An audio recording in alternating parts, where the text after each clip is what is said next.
The divorce papers felt heavier than they should have, as Avery Blackwood signed her name for the final time, ending 5 years of a marriage that had died long before she'd walked in on David, tangled up with his secretary. The pen trembled slightly between her fingers, not from heartbreak, but from the sharp, almost dizzying relief of finally being free. That concludes the dissolution proceedings, her lawyer, Janet Morrison, said, her voice carrying a touch of practiced sympathy. You should receive the final decree within 2 weeks. I'm sorry it took this long, but David's attempts to hide assets made things complicated. Avery nodded, sliding the signed papers back across the polished conference table. Thank you, Janet. I know it wasn't easy dealing with his legal team. Janet offered a thin smile and reached for another file. Speaking of complications, there's one more matter we need to discuss. You have an inheritance, too. Avery's eyebrows rose. I'm sorry. Your grandmother, Eleanor Blackwood, passed away 3 months ago. I know you weren't close, but she left you her property in Oregon. Janet opened the file, revealing photographs of a rustic mountain cabin surrounded by towering pines. It's quite beautiful, actually. 40 acres in the Cascade Mountains, completely off-grid, but well-maintained. Memories stirred in Avery's chest. A childhood visit when she was 8, before her parents had deemed Grandma Eleanor too eccentric for regular contact. She remembered a fierce, independent woman who taught her to identify edible plants and warned her to trust the right kind of man, the kind who protects instead of controls. I had no idea she'd even remembered me, Avery said softly, studying the photographs. The cabin looked like something from a fairy tale, all natural wood and stone chimneys with a wraparound porch that promised peaceful mornings with coffee and mountain views. According to her will, she specifically wanted you to have it, Janet said. There's a letter too, but there's one complication we need to address. Avery's stomach tightened. After months of David's complications, she was tired of unpleasant surprises. What kind of complication? The property has existing tenant arrangements that must be honored. Someone has been living in the guest house for the past 2 years under some kind of caretaking agreement. The documentation is unusual, but legally binding. What do you mean unusual? Janet looked uncomfortable. The lease agreement references some very old local laws about land rights and protection services. Frankly, it reads like something from the 1800s, but it's been notarized and filed properly. The tenant has the right to remain on the property as long as he fulfills certain obligations. Avery felt the familiar nod of anxiety that had become her constant companion during the divorce proceedings. So, I inherit a cabin with a built-in roommate. Can't we just buy him out? You could try, but according to this, the arrangement renews every 20 years, and the next renewal is in 3 weeks. If you want to void the agreement, you'd need to do it before then. Avery looked at the photographs again, imagining herself in that peaceful mountain setting, finally free from David's manipulation in the city that held too many painful memories. A caretaker might not be ideal, but she could handle one person for 3 weeks while she figured out the legalities. I'll take it, Avery said decisively. I need somewhere quiet to think, and this looks perfect. Janet smiled, the first genuine expression she'd shown all day. I think Eleanor would be pleased. She always said the mountain was good for healing broken spirits. As Avery gathered the inheritance papers, she found Eleanor's letter, a thick envelope sealed with old-fashioned wax. Her grandmother's spidery handwriting across the front read, "For Avery, when she's ready to claim her strength." Avery tucked the letter into her purse unread. Whatever secrets Eleanor had left behind, they could wait until she reached the mountains. Right now, all she wanted was to escape to a place where David's betrayal couldn't follow her, where she could remember who she was before she'd lost herself in someone else's expectations. The cabin in the photographs looked like the perfect sanctuary. She had no idea that some sanctuaries came with guardians, or that her grandmother's caretaker was about to turn her carefully planned solitude into something far more complicated than she'd ever imagined. Chapter 1. The Intruder. The first thing Avery noticed about her inherited cabin was how perfect it looked, like something from a home and garden magazine, rather than a property that had been empty for 3 months.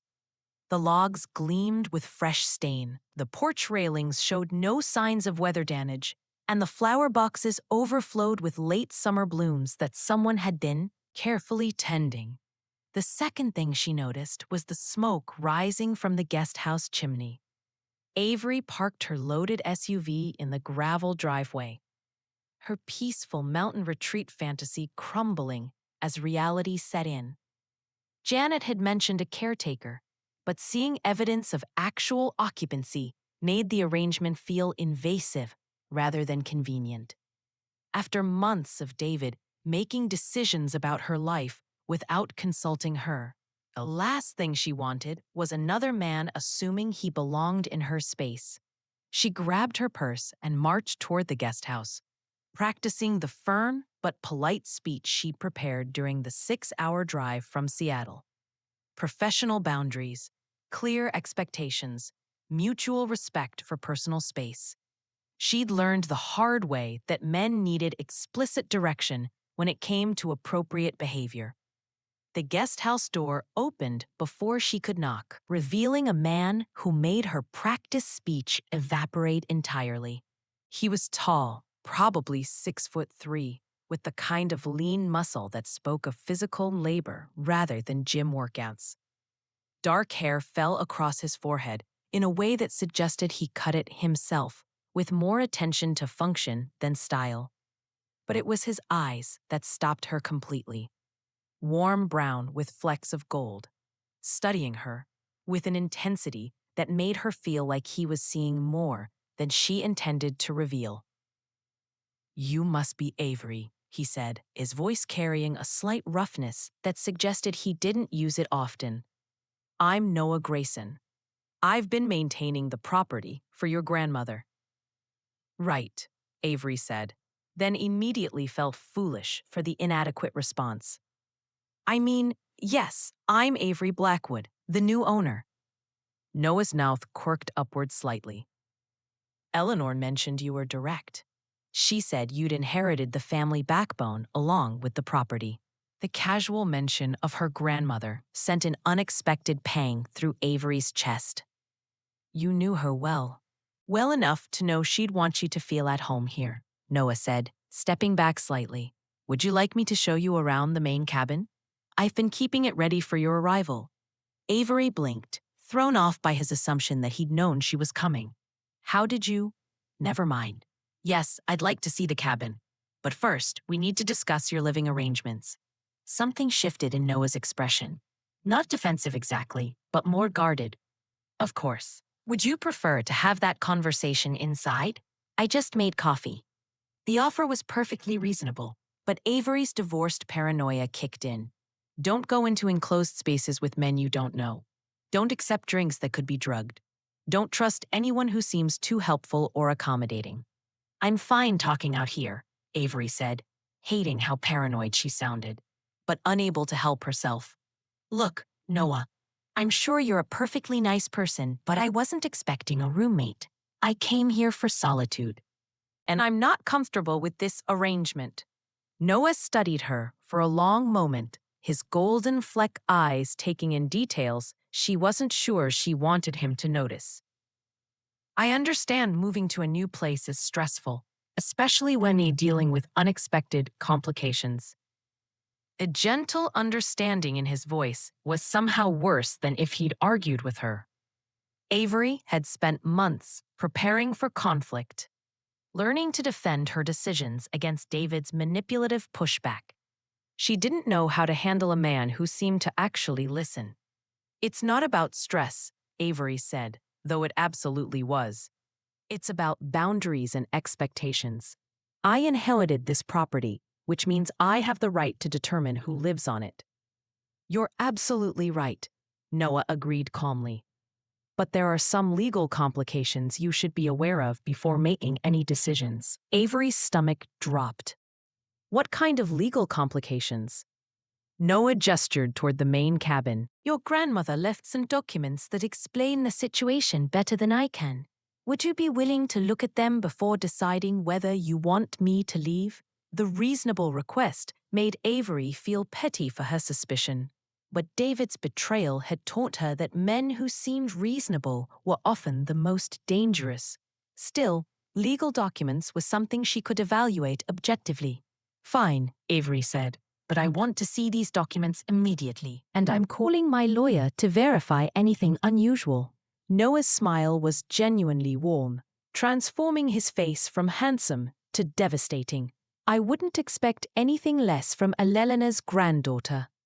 As they walked toward the main cabin, Avery found herself noticing details that spoke of careful attention and genuine care. The porch steps were solid and safe, the railings sanded smooth to prevent splinters. Wind chimes hung at precisely the right height to catch mountain breezes without banging against the house.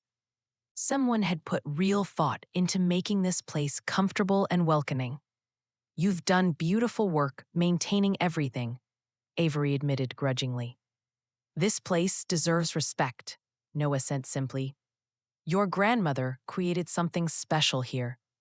The way he spoke about Eleanor, with genuine affection and reverence, made Avery feel ashamed of her own distance from the woman who'd left her this sanctuary. She'd been so focused on protecting herself from potential threats that she hadn't considered the possibility that Noah might actually belong here as much as she did.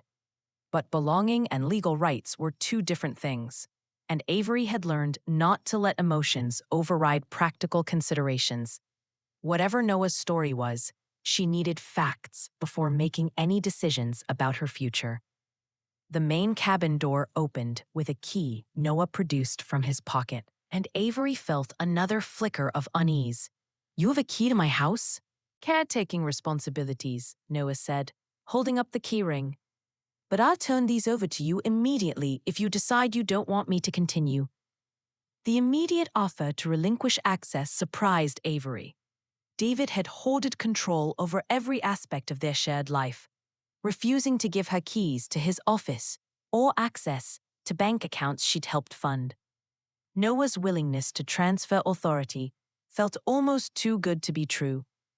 Let's see those documents, Avery said, following him into the cabin that was about to become either her perfect retreat or her latest complicated nightmare. Chapter 2, The Treaty Revealed. The interior of Elilana's cabin took Avery's breath away.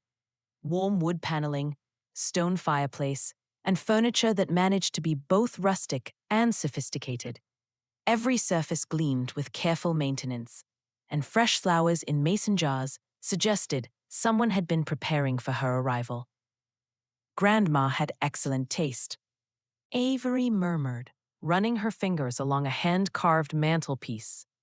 She designed most of this herself, Noah said, moving toward a roll-top desk in the corner. Eleanor was incredibly talented. She could build furniture, tend gardens, and negotiate treaties that kept everyone safe. Treaties? Avery asked, noting the odd phrasing. Noah paused in his search through the desk drawers. The documents will explain better than I can. Here. He handed her a leather portfolio tied with ribbon, the kind of formal presentation that suggested legal importance. Avery settled into a leather armchair and opened the portfolio, revealing papers that looked both official and archaic. The first document was titled Protection Treaty between the Blackwood family and the Shadow Pine Pack, renewed every 20 years under the authority of the Blood Moon. Avery looked up at Noah, who was watching her with careful attention. This is some kind of role-playing game, right? Like a historical reenactment, S? Society. Keep reading, Noah said gently. The treaty language was formal and specific, outlining an agreement where the Shadow Pine Pack provided protection services for the Blackwood property, in exchange for sanctuary rights for the pack's alpha. The current term was set to expire in 3 weeks during something called a blood moon ritual. Noah, Avery said slowly, this document is talking about werewolves. Yes, it is. Avery waited for the punchline. The explanation that this was some elaborate local tradition or historical curiosity. When Noah simply continued watching her with those serious golden eyes, she felt a chill of unease. You're telling me my grandmother signed a legal contract with werewolves? Avery said. Your grandmother was a remarkable woman who understood that some things exist beyond what most people accept as reality. Noah replied carefully. Avery set the portfolio aside and stood up, needing physical distance from whatever elaborate delusion or scam she was up to. Okay, I don't know what kind of game you're playing, but I'm not interested. Werewolves aren't real. This treaty is meaningless, and you need to pack your things and leave my property. Noah remained perfectly still, his expression patient but sad. I know how this sounds. Eleanor had the same reaction when she first learned the truth. The truth? Avery's voice rose with frustration. The truth is that I'm a recently divorced woman trying to start over. And the last thing I need is some delusional mountain man who thinks he's a supernatural creature invading my space. You're right to be cautious, Noah said calmly. Trust shouldn't be given lightly, especially when you've been hurt before. The gentle acknowledgement of her pain stopped Avery's building rant. Don't psychoanalyze me. Just because I mentioned divorce doesn't mean you know anything about my situation. I know enough to recognize someone who's been betrayed by a person they trusted, Noah said quietly. I know what it looks like when someone builds walls to protect themselves from being hurt again. Avery felt exposed, seen in a way that was both uncomfortable and oddly reassuring. That doesn't make you a werewolf. No, Noah agreed. But it makes me someone who understands why proving my nature is necessary before asking for your trust. He moved away from her, toward the center of the room, where afternoon sunlight streamed through the large windows. Eleanor made me promise that if anything happened to her, I would show her heir the truth in whatever way they could accept. Noah, Avery said, backing toward the door. Whatever you're planning, I'm going to shift into my wolf form, Noah said matter-of-factly. It's the only way to prove that this treaty isn't a game or a delusion. You have my word that I won't hurt you or threaten you in any way. Avery's hand found the door handle behind her. This is insane. Yes, Noah said with a ruffled smile. It usually is. Before Avery could protest further, Noah began to change. It wasn't the dramatic Hollywood transformation she might have expected, all screaming and bone-cracking violence. Instead, it was fluid and natural, like watching someone shed clothes that didn't quite fit. Noah's human form seemed to blur and reshape, muscles shifting beneath skin that sprouted thick, dark fur. His face elongated into a muzzle. His hands became paws, and within moments, a massive wolf stood where Noah had been. The wolf was beautiful and terrifying in equal measure, larger than any natural animal she'd ever seen, with intelligent, golden eyes that were unmistakably Noah's. He sat back on his hunches and waited, making no aggressive moves, simply existing as living proof that Avery's rational worldview had been completely wrong. Avery stared at the wolf that had been Noah, her mind struggling to process what she'd witnessed. This isn't possible. The wolf tilted his head slightly, and somehow that small gesture conveyed both understanding and patience. Slowly, the transformation reversed itself, fur receding and bones reshaping until Noah stood before her again, fully human and completely clothed. The treaty is real, Noah said quietly.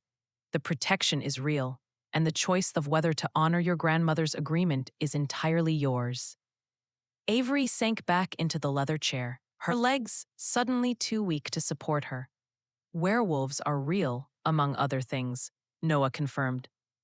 Your grandmother spent 40 years mediating between the supernatural world and human communities.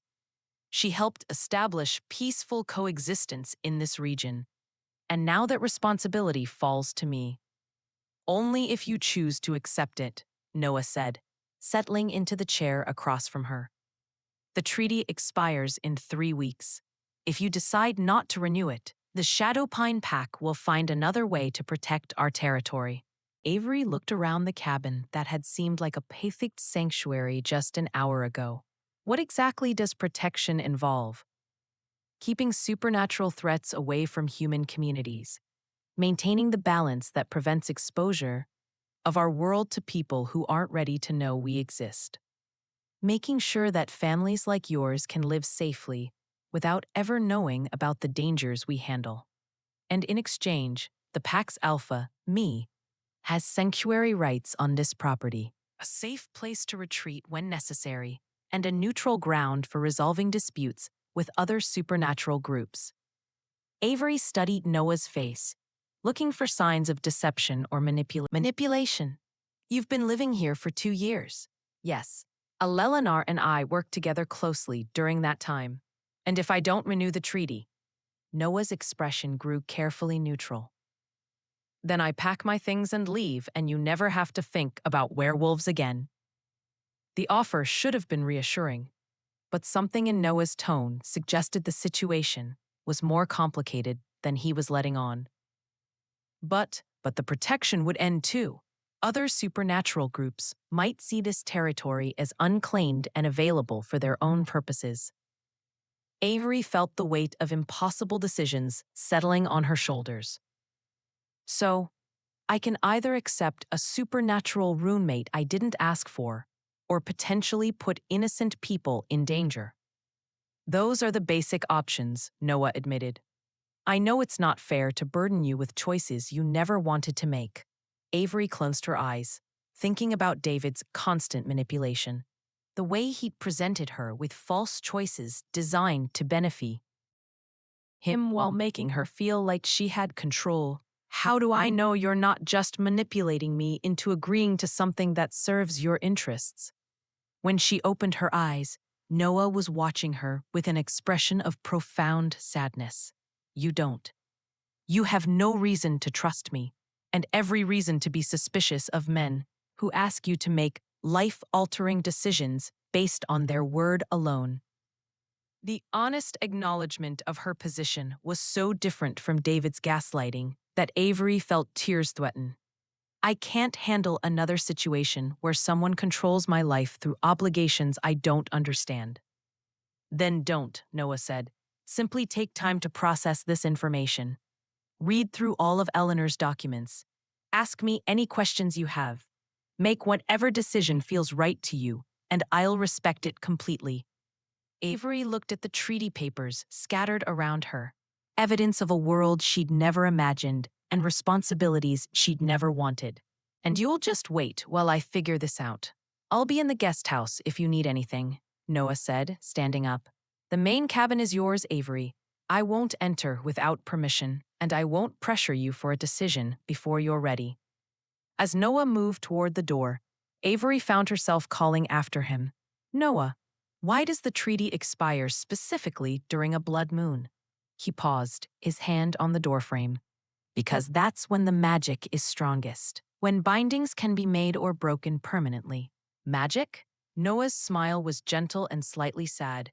Read Eleanor's journals, Avery. There's so much more to this world than you know. After he left, Avery sat alone in the cabin that had become infinitely more complicated than the simple retreat she'd envisioned. Outside, the mountains stretched toward a sky that was already darkening toward evening, and she found herself wondering what other secrets the wilderness might be hiding. She picked up Eleanor's journals and began to read, unaware that 3 weeks wasn't nearly enough time to understand the true scope of what her grandmother had left her, or the ways that Noah Grayson was about to change everything she thought she knew about love, trust, and the courage required to build a life worth living. Chapter 3. Establishing Boundaries. Avery woke on her second morning at the cabin to the sound of splitting wood and the rich aroma of coffee drifting through her bedroom windows. She'd spent most of the previous night reading Eleanor's journals, her worldview expanding and fracturing with every page. Her grandmother's precise handwriting documented decades of supernatural encounters, treaty negotiations, and carefully maintained relationships with creatures Avery was still struggling to accept as real. She dressed quickly in jeans and a sweater, needing caffeine and normally before facing whatever came next. Through the kitchen window, she could see Noah in the yard between the cabin and guest house, methodically splitting logs with an axe that looked like an extension of his own body. Each swing was precise and powerful, sending chunks of wood flying in perfect arcs. Avery poured herself coffee from the pot that had somehow appeared on her counter overnight and stepped onto the porch, wrapping her fingers around the warm mug for comfort. "Good morning." Noah paused mid-swing, turning to face her with a smile that seemed genuinely pleased by her presence. "Morning. I hope I didn't wake you." "The coffee smell did, but I don't mind," Avery said, then immediately wondered if that sounded too friendly. She needed to establish clear boundaries before this arrangement went any further. "Actually, we should talk about expectations." Noah set down the axe and moved closer, though he stopped several feet away. Close enough for conversation, but far enough to respect her personal space. "Of course, what do you need?" The immediate acceptance of her authority was so different from David's resistance to any boundaries that Avery had to regroup her prepared speech.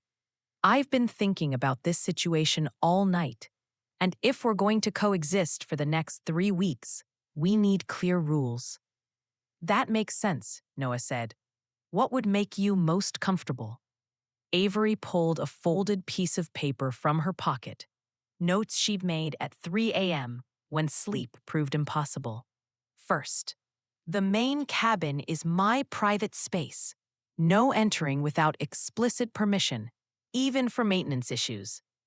If something needs fixing, ask first. Understood? Second, I need advance notice if you're expecting other pack members or supernatural visitors. I don't want to walk into situations I'm not prepared for." "I can do that," Noah agreed, though I should mention that my pack brothers check in periodically for security reports. I can arrange to meet them elsewhere if you prefer." Avery appreciated that he was already thinking of ways to accommodate her concerns. "Let's start with meeting elsewhere and see how it goes. Third," she continued, "I need to understand what protection services actually entail. Are we talking about scary things in the woods, or are there genuine threats I should be worried about?" Noah's expression grew more serious.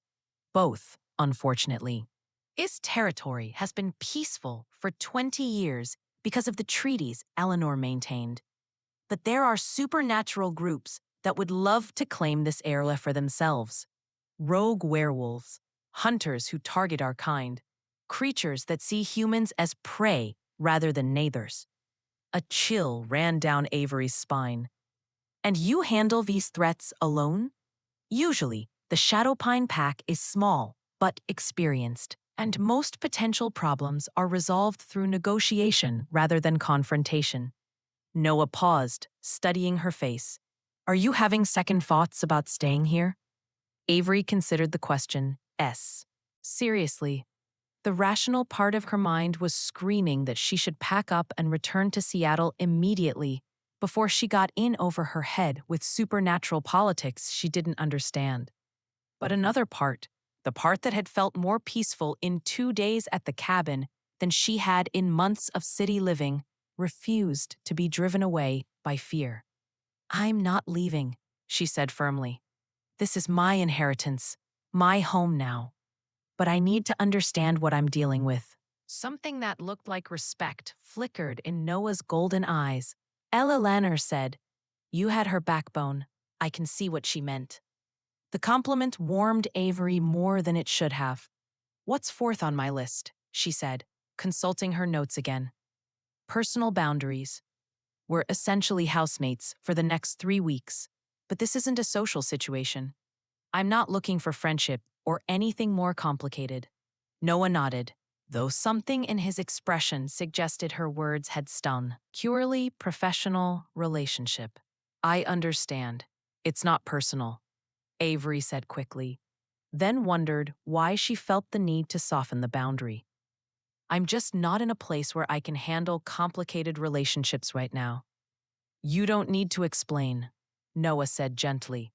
"You've been clear about your needs, and I'll respect them completely." The easy acceptance should have been reassuring, but Avery found herself feeling slightly disappointed by his lack of protest, which was ridiculous. She just established exactly the relationship she wanted. "Is there anything else?" Noah asked. Avery consulted her list again. "What about practical things? Meals, household responsibilities, utility costs?" "The property is completely off-grid," Noah said. "Solar power, well water, wood heat. Eleanor designed it to be self-sufficient. As for meals, I usually cook for myself in the guest house kitchen, but I'm happy to share if you'd prefer not to cook alone." The offer was practical and considerate, but Avery could imagine how quickly shared meals might erode the professional boundaries she was trying to establish. "Let's keep cooking separate for now." "Of course." Noah glanced toward the woodpile he'd been working on. "I should mention that I've been handling maintenance and improvements on both buildings." Eleanor always encouraged upgrades that made the property more comfortable and secure. Avery looked around the yard, noting details she'd missed the day before. New roof shingles on the guest house, recently stained deck railings, a stone path between buildings that looked hand-laid. "You've done a lot of work." "This place matters to me," Noah said simply. "Taking care of it feels like honoring Eleanor's memory." The reverence in his voice when he mentioned her grandmother made Avery's chest tight with guilt. She'd barely known Eleanor had made minimal effort to maintain contact, and now she was inheriting the fruits of a relationship she'd never bothered to nurture. "She left me a letter," Avery said impulsively. "I haven't read it yet." "Eleanor was good with timing," Noah said. "She probably knew you'd read it when you were ready to hear what she had to say." Noah considered the question. "She became like a grandmother to me after I lost my own family." Eleanor had a gift for knowing what people needed, even when they couldn't articulate it themselves. "What did you need?" The personal question surprised them both. Avery hadn't intended to ask anything so intimate, but something about Noah's careful loneliness reminded her of her own purpose. Noah said after a moment, "A reason to believe that protecting others was worth the cost of isolation." Avery studied his face, noting the way pain flickered behind his composed expression. "You've been alone for a long time, by choice, mostly. Leadership requires certain sacrifices." "That sounds lonely." Noah's smile was rueful. "It can be, but loneliness is better than the alternatives I've experienced." The cryptic comment suggested a story Avery didn't have the right to ask about, given the boundaries she'd just established. Still, she found herself curious about the experiences that had shaped Noah's careful distance from others. "I should let you get back to your wood splitting," Avery said, stepping back toward the cabin door. "Thank you for being so accommodating about the rules." "Thank you for giving me the chance to stay," Noah replied. Not everyone would be so open-minded about inheriting a supernatural roommate. As Avery returned to the cabin, she found herself watching Noah through the kitchen window as he resumed his work. His movements were fluid and efficient, suggesting strength held carefully in check.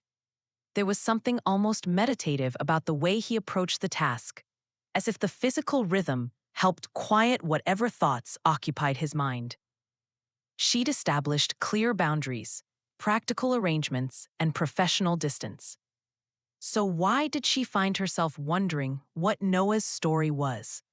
And why did the sight of him working to maintain her property make her feel cared for in a way she'd forgotten was possible?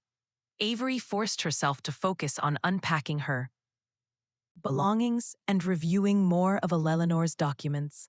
She had 3 weeks to decide whether to renew a supernatural treaty that would permanently tie her to this world. The last thing she needed was to complicate that decision with inconvenient attraction to the man whose future depended on her choice. But as she settled at Eleanor's desk to read, the sound of splitting wood provided a comforting rhythm that made her feel safer than she had in months. And if that safety happened to be provided by a werewolf who looked at her like she was worth protecting, well, that was just an additional complication she'd have to manage. Professional boundaries, Avery reminded herself. Nothing more complicated than that. Outside, Noah continued working, and Avery found herself grateful for the steady, reassuring presence of someone who asked for nothing more than the right to take care of the place she was learning to call home. Chapter 4: The First Attack. Avery had been living at the cabin for a week when she learned that supernatural threats were more than theoretical possibilities. She was in the main cabin's kitchen, making her third attempt at Eleanor's bread recipe when Noah's voice cut through the peaceful afternoon like a blade. "Avery, get inside and lock the doors, now." The command came from somewhere outside, carrying an authority that bypassed rational thought and went straight to survival instincts. Avery dropped her mixing spoon and moved toward the window, trying to see what had triggered Noah's alarm. "Don't look outside." Noah's voice was closer now, just beyond the kitchen door. "Go to the cellar room. Eleanor showed you. Stay there until I come for you." Avery's heart hammered against her ribs as she grabbed her phone and headed for the concealed door Eleanor's journals had described, a hidden room beneath the cabin designed for emergency shelter. She thought it was just her grandmother's paranoia about natural disasters, but now it felt like life-saving preparation. The cellar room was small, but well-stocked with preserved food, water, and communication equipment that looked more sophisticated than anything Avery would have expected in an off-grid cabin. She huddled on the narrow cot, straining to hear what was happening above. The sounds that filtered through the floorboards were unlike anything from her normal human experience.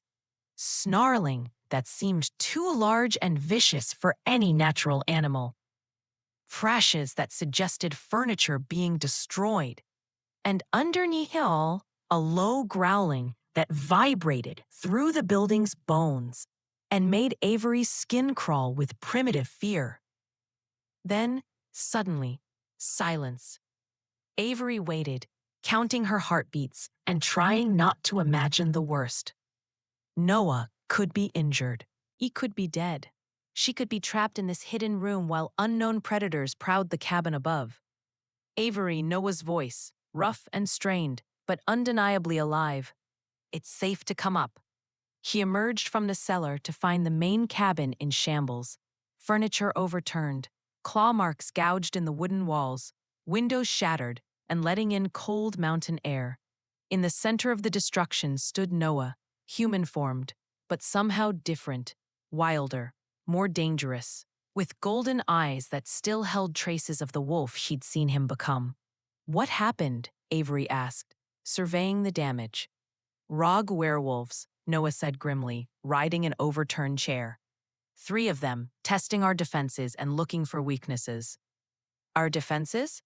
Noah gestured toward markings carved into the door, frames and windowsills, symbols Avery had noticed but assumed were decorative. "Eleanor warded this property with protective magic. It keeps most supernatural threats at bay. But rogues are desperate enough to push against barriers that would stop more rational creatures." Avery moved toward a window where claw marks had scored deep gouges in the wooden frame. They were trying to get inside. They were trying to get to you, Noah said bluntly. A human under pack protection is valuable leverage. If they could capture you, they could force me to negotiate from a position of weakness. The casual mention of kidnapping made Avery's knees weak. Leverage for what? Or territory disputes. The rogues want to claim this area for their own hunting grounds. But they can't do that while the Shadow Pine Pack maintains protection treaties. Noah moved to examine the damaged window, his expression grim. Taking you hostage would have forced me to choose between honoring my obligations to Eleanor and protecting your safety. Avery sank into the undamaged chair, processing the implications. So, I'm not just living on protected land. I'm a target because of the protectee. Yes, Noah said simply. I'm sorry. I know this isn't what you signed up for when you inherited this property. Avery walked around the destroyed cabin, her sanctuary turned battleground, her peaceful retreat revealed as something far more dangerous. How often does this happen? It's been quiet for the past 2 years, Noah said, beginning to collect broken glass. But word has spread that Eleanor is gone, and the treaty is up for renewal. Groups that were afraid to challenge her are testing to see if her heir will maintain the same protections. And if I choose not to renew the treaty, Noah paused in his cleaning, meeting her eyes with an expression that was carefully neutral. Then attacks like this become your problem to handle alone. The weight of that reality settled on Avery's shoulders like a heavy cloak. So, my choices are to accept a supernatural protector I didn't ask for, or become a permanent target for creatures that want to use me as bait. That's an accurate summary, Noah said quietly. I know it's not fair. The weight of that reality settled on Avery's shoulders like a heavy cloak. So, my choices are to accept a supernatural protector I didn't ask for, or become a permanent target for creatures that want to use me as bait. That's an accurate summary, Noah said quietly. I know it's not fair. Avery stood up, moving toward the kitchen window, where afternoon sunlight streamed through spider-webbed glass. The rogues. Are they gone for good? For now. But they'll be back with reinforcements once they report that the property is still actively defended. Noah's voice carried the weight of certainty. The next attack will be larger and more coordinated. When? Soon. They'll want to test our defenses again, before the blood moon, while they still have time to plan a major assault if needed. Avery turned to face Noah, noting the way he held himself. Alert, protective, ready for violence, despite his calm exterior. You fought 3 of them alone. I had advantages, Noah said simply. This is my territory, and I know how to use Eleanor's wards to amplify my abilities. But you could have been killed. Something flickered in Noah's golden eyes at her concern. The risk comes with the responsibility. Protecting this land and the people on it is what I swore to do. Even if those people include someone who might decide not to renew your treaty. Noah's smile was gentle and slightly sad, especially then. You didn't choose this situation, Avery. You deserve protection regardless of what you decide about the future. The selfless response made Avery's chest tight with emotion.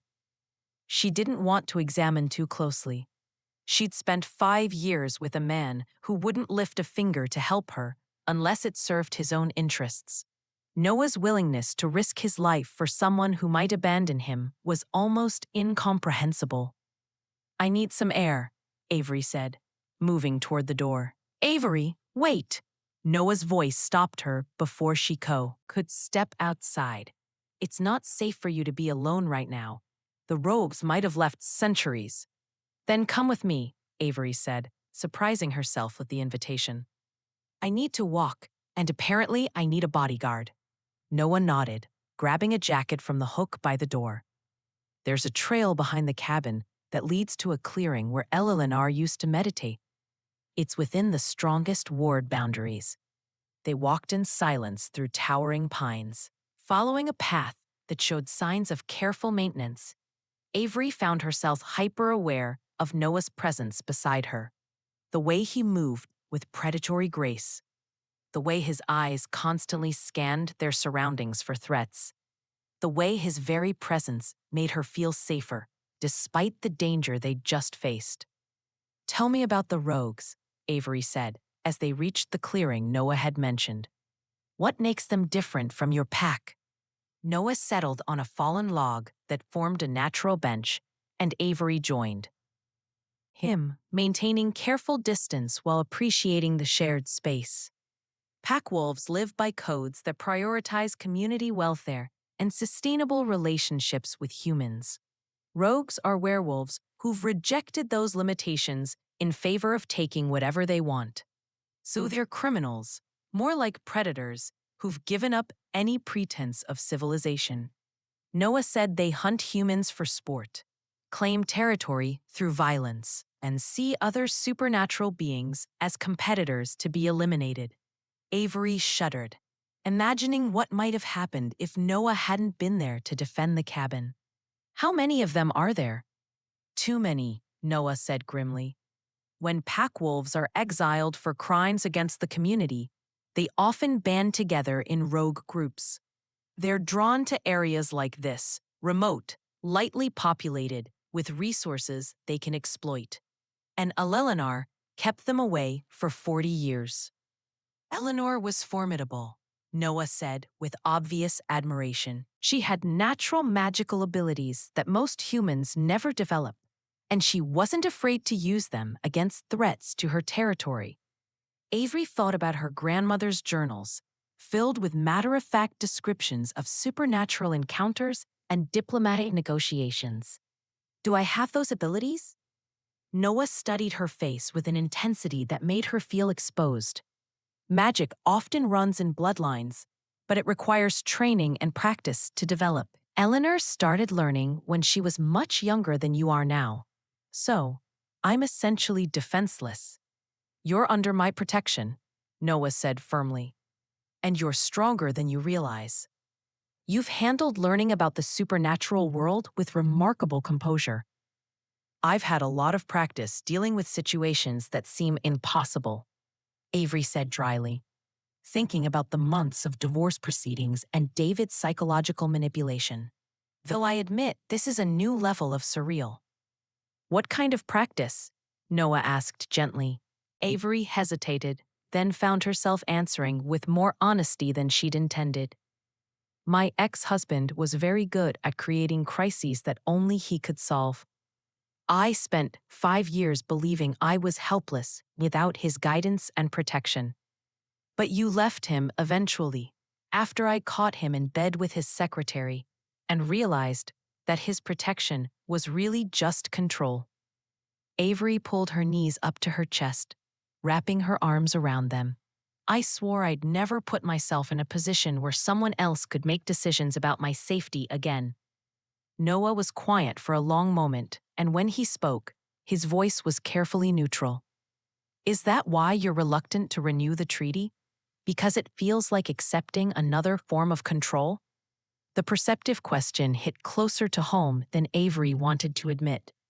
"Partly, I came here for independence, for the right to make my own choices without having to consider someone else's needs and agendas.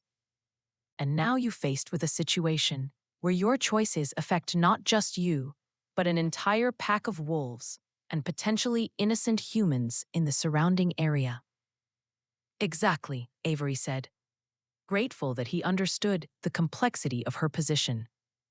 "It's not fair to burden someone with that kind of responsibility without their consent." "No," Noah agreed. "It's not fair. But life rarely is. And sometimes the most important choices are the ones we never wanted to make." They sat in comfortable silence, watching shadows lengthen across the clearing as afternoon moved toward evening. Avery found herself studying Noah's profile, noting the way tension held his shoulders despite his calm exterior. "You're worried about the next attack," she observed. "I'm worried about a lot of things," Noah admitted. "The rogues, the treaty renewal. Whether you'll decide this life is too dangerous to accept." If I do decide it's too dangerous. Noah turned to meet her eyes, his expression serious but gentle. Then I'll help you sell the property to someone who can handle the supernatural obligations, and I'll make sure you're safely relocated somewhere the rogues can't find you. The offer was generous and selfless, and it made Avery's decision infinitely more complicated. Even though that would leave you without sanctuary rights, your safety matters more than my convenience, Noah said simply. Avery felt something shift in her chest, a crack in the careful walls she'd built around her heart. Noah's consistent prioritization of her well-being, his respect for her autonomy, his willingness to sacrifice his own needs for hers. It was everything David had never been. Noah, she said softly, why does this treaty matter so much to your pack? Surely, there are other places you could claim sanctuary. Noah's expression grew distant with memory and old pain. The Shadow Pine Pack has been nearly destroyed twice in the past decade. We are the survivors of larger groups that were hunted down by rogues and supernatural extremists. This territory represents stability and safety we haven't had in years. How many of you are there? 12 adults, 6 children, Noah said quietly. We're small, but we're family. Everyone who's left has earned their place through loyalty and sacrifice. The knowledge that her decision would affect 18 lives, including children, made Avery's throat tight with responsibility she'd never asked for. Where are they now? Scattered across the region, staying with allied packs and supernatural communities until we know whether the treaty will be renewed. Noah's voice carried the weight of leadership and love. They're depending on me to secure their future. No pressure, Avery said. Riley? Noah's smile was rueful. I'm sorry. I don't mean to manipulate you with emotional appeals. Your decision should be based on what's right for your life, not guilt about ours. The fact that he was actively trying not to manipulate her made Avery trust him more, not less. David would have leveraged every possible advantage to get what he wanted, but Noah seemed genuinely committed to letting her choose freely. The next attack, Avery said, returning to the more immediate concern. How do we prepare for it? Noah's eyebrows rose. This is my property, my responsibility now, Avery said firmly. I may not have magical abilities or supernatural strength, but I'm not going to hide in the cellar while you risk your life to protect me. Something that looked like pride flickered in Noah's eyes. Eleanor would have said exactly the same thing. Then she and I finally have something in common, Avery said, standing up and brushing pine needles off her jeans. Come on, let's go figure out how to turn a recently divorced marketing executive into someone who can help defend a supernatural sanctuary. As they walked back toward the cabin, Avery found herself feeling something she hadn't experienced in years. The desire to fight for something that mattered alongside someone she was beginning to trust completely. The feeling terrified her almost as much as the rogues did. Chapter 5. Sharing Wounds. The second attack came 2 days later at dawn, when the mountain mist still clung to the trees like ghostly fingers. Avery woke to the sound of snarling and Noah's sharp command to stay inside. But this time she was ready. Eleanor's journals had included detailed descriptions of the ward system, and Avery had spent hours studying the protective symbols carved throughout the property. From the kitchen window, she watched Noah defend the cabin against 5 rogues, larger, more coordinated, and clearly more desperate than the first group. They moved like a pack, trying to force Noah into positions where the ward protections couldn't help him. But Noah was magnificent in his wolf form, using terrain and magical barriers to turn their numbers against them. When the fight ended with the rogues retreating toward the deeper forest, Avery was waiting on the porch with the first aid kit Eleanor had kept stocked with supplies for supernatural injuries. Noah limped toward her in human form, blood seeping through tears in his shirt, where claws had found their mark. You should be in the cellar, Noah said, but without heat. He seemed unsurprised to find her ready to help. "You should sit down before you fall down," Avery replied, guiding him to one of the porch chairs. "Let me see how bad it is." Noah allowed her to help him out of his ruined shirt, revealing a muscled torso marked with fresh wounds that were already healing faster than should have been possible. Avery tried to focus on the medical necessity of cleaning the cuts, but she couldn't ignore the intimacy of touching Noah's skin or the way her pulse quickened at his proximity. "Healing is part of being a werewolf," Noah explained, noticing her fascination with his rapidly closing wounds. "Though silver and certain magical injuries take longer to recover from." "Did they have silver weapons?" "No, just claws and teeth. These will be gone by tomorrow." Noah winced as Avery dabbed antiseptic on a particularly deep gash. "You're getting good at this." "I'm getting good at a lot of things I never wanted to learn," Avery said, her hands gentle despite her worried tone. "This can't continue, Noah. You can't keep fighting off larger groups by yourself." "It won't continue much longer," Noah said quietly.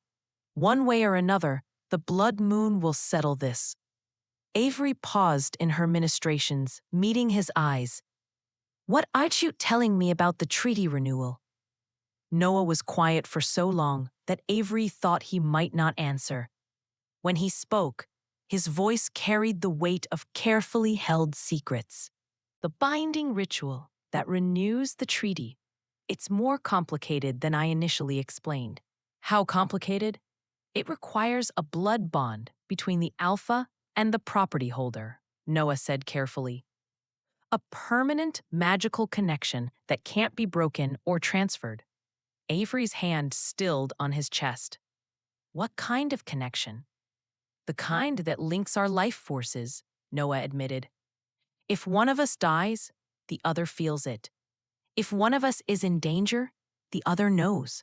It's intimate in ways that go beyond simple magical contracts." Avery sat back in her chair, processing this new information. "You're talking about a supernatural marriage." "Not marriage, exactly, but a bond that's deeper than most human relationships ever become."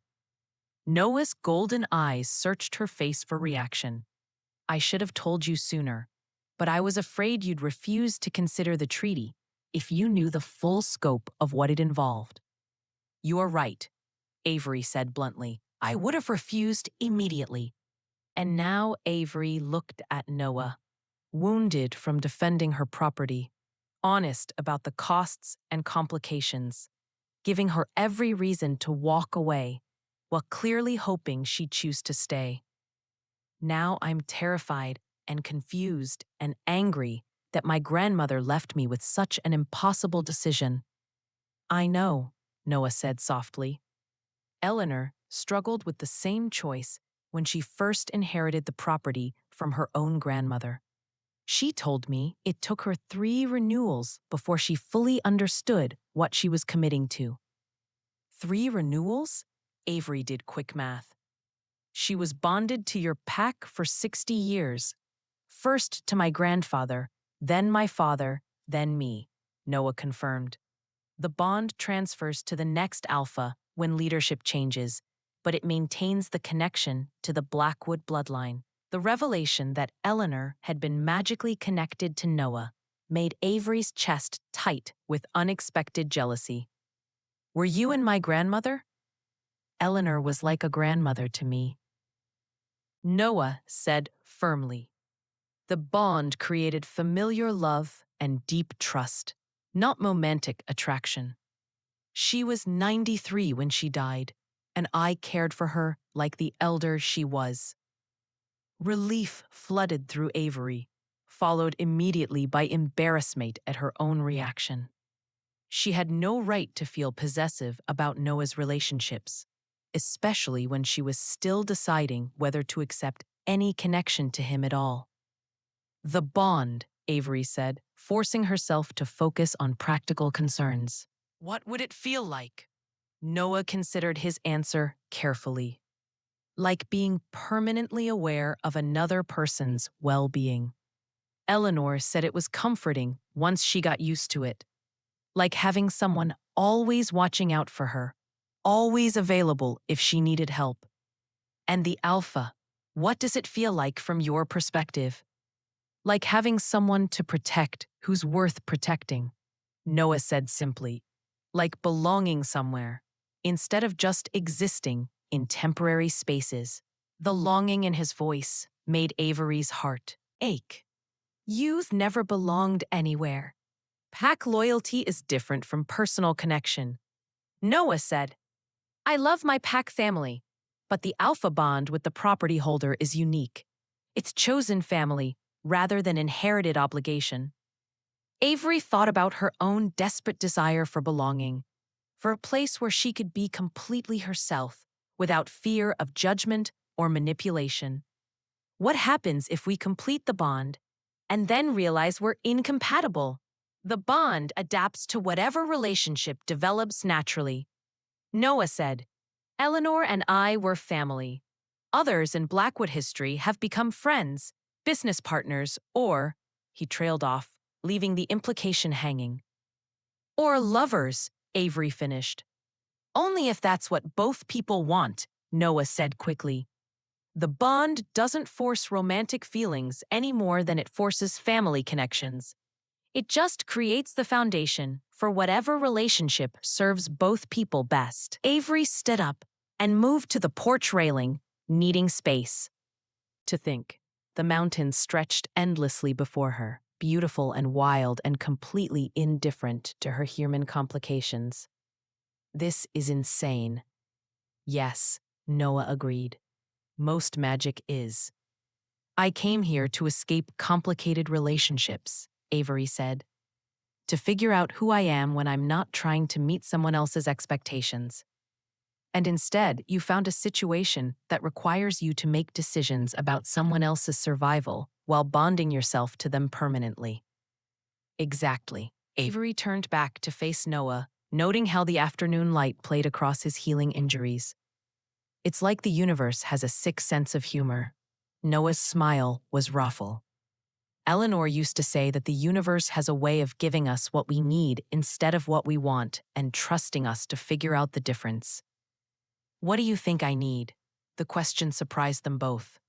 Avery hadn't intended to ask something so personal. But Noah's insight into her grandmother's wisdom made her curious about his perspective. Perspective on her situation. I think you need to know that your choices matter, Noah said thoughtfully. That you have real power to affect outcomes and protect people you care about. I think you need to feel valued for your strength, rather than controlled because of your perceived weakness. The perceptive answer made Avery's throat tight with emotion. And what do you need? I need to know that the people I protect choose to accept that protection, Noah said quietly. I need to belong somewhere that values what I can offer rather than just tolerating what I require. They looked at each other across the porch, two wounded people considering whether they could heal together, or if their individual damage would prove incompatible. The physical attraction had been building for days, but this felt deeper. Recognition of shared needs and compatible values. Noah, Avery said softly, if we do this bond, if we renew the treaty, what happens between us personally? Whatever we decide, Noah said, the bond creates connection and trust, but it doesn't dictate the form that connection takes. We could be partners, friends, family, or more. Only if that's what you want, Noah said, standing up and moving toward her. Only if it develops naturally between us, not because magic compels it. Avery felt her pulse quicken as Noah approached, stopping just within arm's reach, but respecting her space. And what do you want? Noah's golden eyes held hers with an intensity that made her feel seen and designed, and completely safe all at once. I want whatever relationship allows you to be happiest and strongest. If that's friendship, I'll be the best friend you've ever had.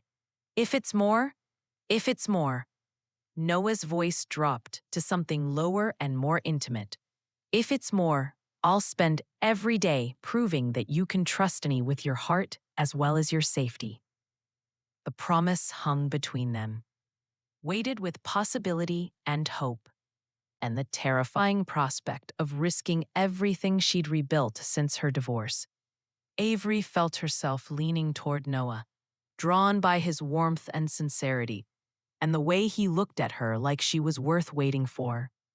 I need time, Avery said, though part of her was screaming to close the distance between them and find out what it felt like to be kissed by someone who would put her needs before his own. You have time, Noah said gently. The blood moon isn't for 2 weeks. Whatever you decide, I'll respect completely.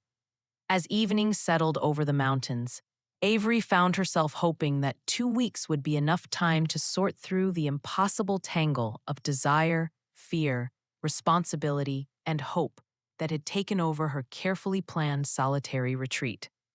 Looking at Noah in the fading light, she was beginning to suspect that some decisions couldn't be made through rational analysis alone, and that maybe, just maybe, trusting her heart wouldn't be the mistake she'd always feared. It would be. Chapter 6, The Mate Bond Revelation. 3 days after their conversation about the blood bond, Avery woke to find Noah sitting on her front porch steps at dawn, staring at the forest with an expression of such profound loneliness that it made her chest ache. She made 2 cups of coffee and joined him, settling on the step beside him without speaking. Couldn't sleep? She asked finally. Nightmare, Noah said simply, accepting the coffee with a grateful nod. They've been getting worse as the blood moon approaches. What kind of nightmare? Noah was quiet for so long that Avery thought he might not answer.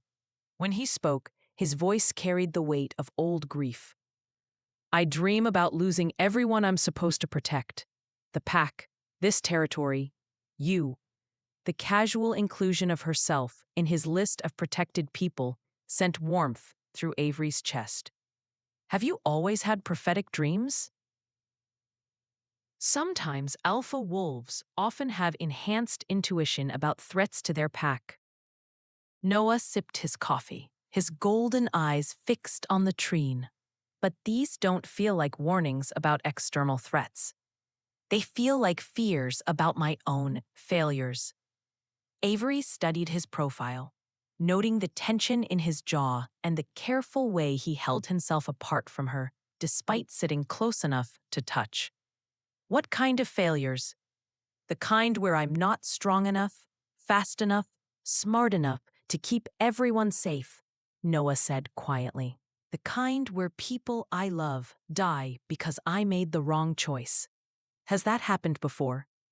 Noah's hands tightened around his coffee mug. Yes. The simple admission carried so much pain that Avery felt it like a physical blow. Do you want to talk about it? I lost my mate 5 years ago, Noah said, his voice carefully controlled. Sarah. She was human like you. I thought our bond would be enough to protect her from the dangers of my world. Avery's heart clenched at the raw grief in his voice. What happened? Hunters, Noah said simply, the kind that targets supernatural beings specifically. They took her to force me into a trap. And by the time I realized what was happening, it was too late. Oh, Noah. Avery sat down her coffee and turned to face him fully. I'm so sorry. I was arrogant, Noah continued, his voice hollow with self-formation. I believed that being Elsa made me powerful enough to shield her from every threat. I didn't realize that loving me would make her a target for everyone who wanted to hurt me. The parallel to Avery's current situation wasn't lost on either of them. Is that why you're having nightmares about the treaty renewal? Partly. Noah finally met her eyes, and Avery saw fear there, not of physical threat, but of emotional devastation. I can't lose someone else I care about because of my failures. So, you're pushing me away to protect me? I'm trying to be honest about the risks, Noah said.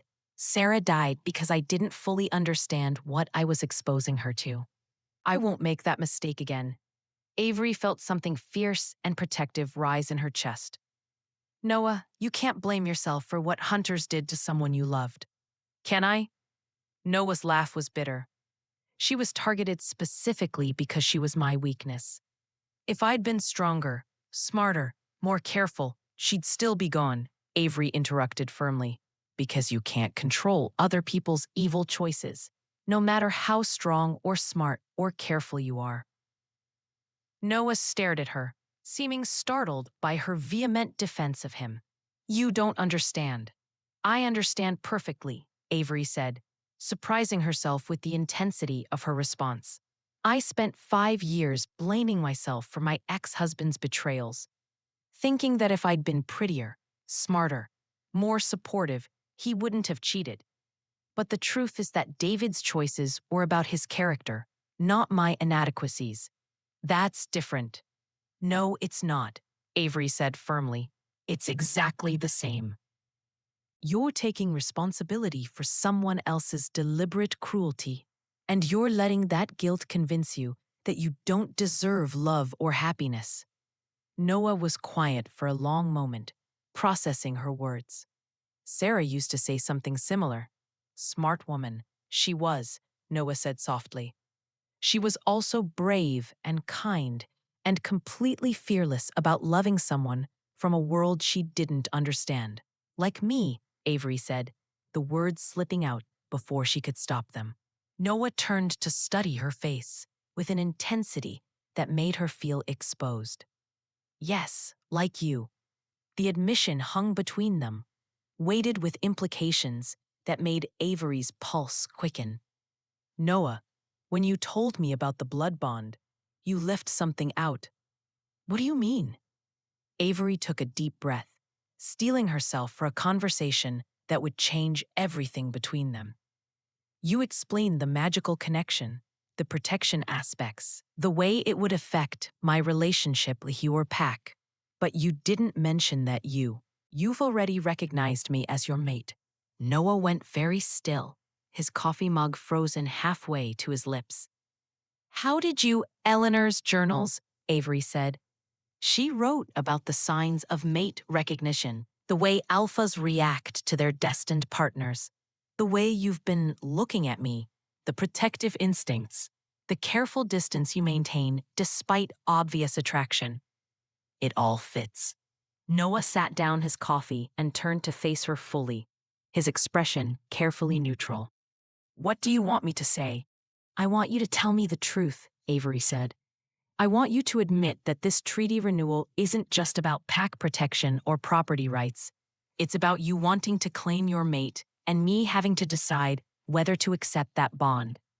The words hung in the morning air like a challenge. Noah looked at Avery with an expression that cycled through surprise, resignation, and something that looked like relief. Yes, he said simply. You're my mate. I knew it the moment I caught your scent when you arrived. Everything in me recognizes you as the person I meant to spend my life with. And you didn't think that was relevant information to share? I thought it would terrify you into leaving immediately, Noah said, honestly. You came here to escape complicated relationships, and instead, you found a werewolf who supernaturally bonded to you before you even knew his name. Avery considered this, thinking about her reaction. If Noah had led with mate bond revelation instead of treaty obligations, you're probably right. I would have run. And now I'm terrified for different reasons, Avery admitted. Not because you want to claim me, but because part of me wants to be claimed. Noah's expression shifted to something that looked like hope, tempered by careful restraint. What part? The part that's been lonely for longer than I care to admit, Avery said quietly. The part that recognizes something in you that I've been searching for without knowing it. The part that feels safer and stronger when you're near. Avery, Noah said, his voice rough with emotion. But I'm also terrified, Avery continued. Because accepting a mate bond feels like giving up the independence I just fought so hard to reclaim. And because you lost your last mate, And I don't know if I'm strong enough to risk that kind of love when it comes with that kind of danger. Noah reached for her hand, his touch warm and steady and completely non-demanding. The mate bond doesn't require you to give up your independence. If anything, it's designed to make both partners stronger by providing unconditional support and backup. And the danger will always exist. Noah said honestly, being connected to me will make you a target for people who want to hurt me, but it will also give you access to pack protection, supernatural allies, and abilities you can't access alone. Avery looked down at their joined hands, noting how perfectly Noah's fingers fit with hers. What does the mate bond feel like? Not the blood bond for the treaty, but the personal connection between us. Like coming home, Noah said simply, like finding the other half of my soul. Like knowing that whatever challenges we face, we'll face them together. And if I'm not ready for that level of connection, then we find a way to complete the treaty renewal without the mate bond. Noah said immediately, there are alternative rituals that would give you the protection benefits without the personal connection. They're more complex and less stable, but they exist. The immediate offer to prioritize her comfort over his desires made Avery's chest tight with emotion. You do that, accept a purely business relationship to keep your pack safe? I'd do anything to keep you safe, Noah said firmly, including protecting you from me, if that's what you need. Avery looked into Noah's golden eyes and saw absolute sincerity, along with love so deep and selfless that it took her breath away. This wasn't David's manipulative demands for control disguised as affection. This was a man offering to sacrifice his own happiness to ensure hers. What if I want both? Avery asked softly. The treaty renewal and the mate bond? Noah's breath caught. Are you saying I'm saying I need to know what that would look like? Avery clarified quickly. I need to understand exactly what I'd be agreeing to before I make any final decisions. Noah nodded, though disappointment flickered across his features. The mate bond ritual happens during the blood moon integrated with the treaty renewal. It would permanently link our souls, our life forces, our magical energies. We would be able to sense each other's emotions, know when the other is in danger, share strength and healing abilities. That sounds intense. It is, Noah agreed. It's the deepest form of magical partnership that exists between supernatural beings and humans. Once complete, it can never be broken or transferred. So, if I choose the mate bond, I'm choosing you forever. And I'm choosing you forever, Noah said. Not because magic compels it, but because you're exactly who I would choose if I could design my perfect partner. The declaration sent heat racing through Avery's veins. What makes you so sure? Noah's smile was soft and radiant. Because you're brave enough to face impossible situations with grace. Because you're strong enough to rebuild your life after devastating betrayal. Because you're kind enough to care for someone's wounds even when you're angry with them. Because you're stubborn enough to stand up for what you believe in, even when it would be easier to back down.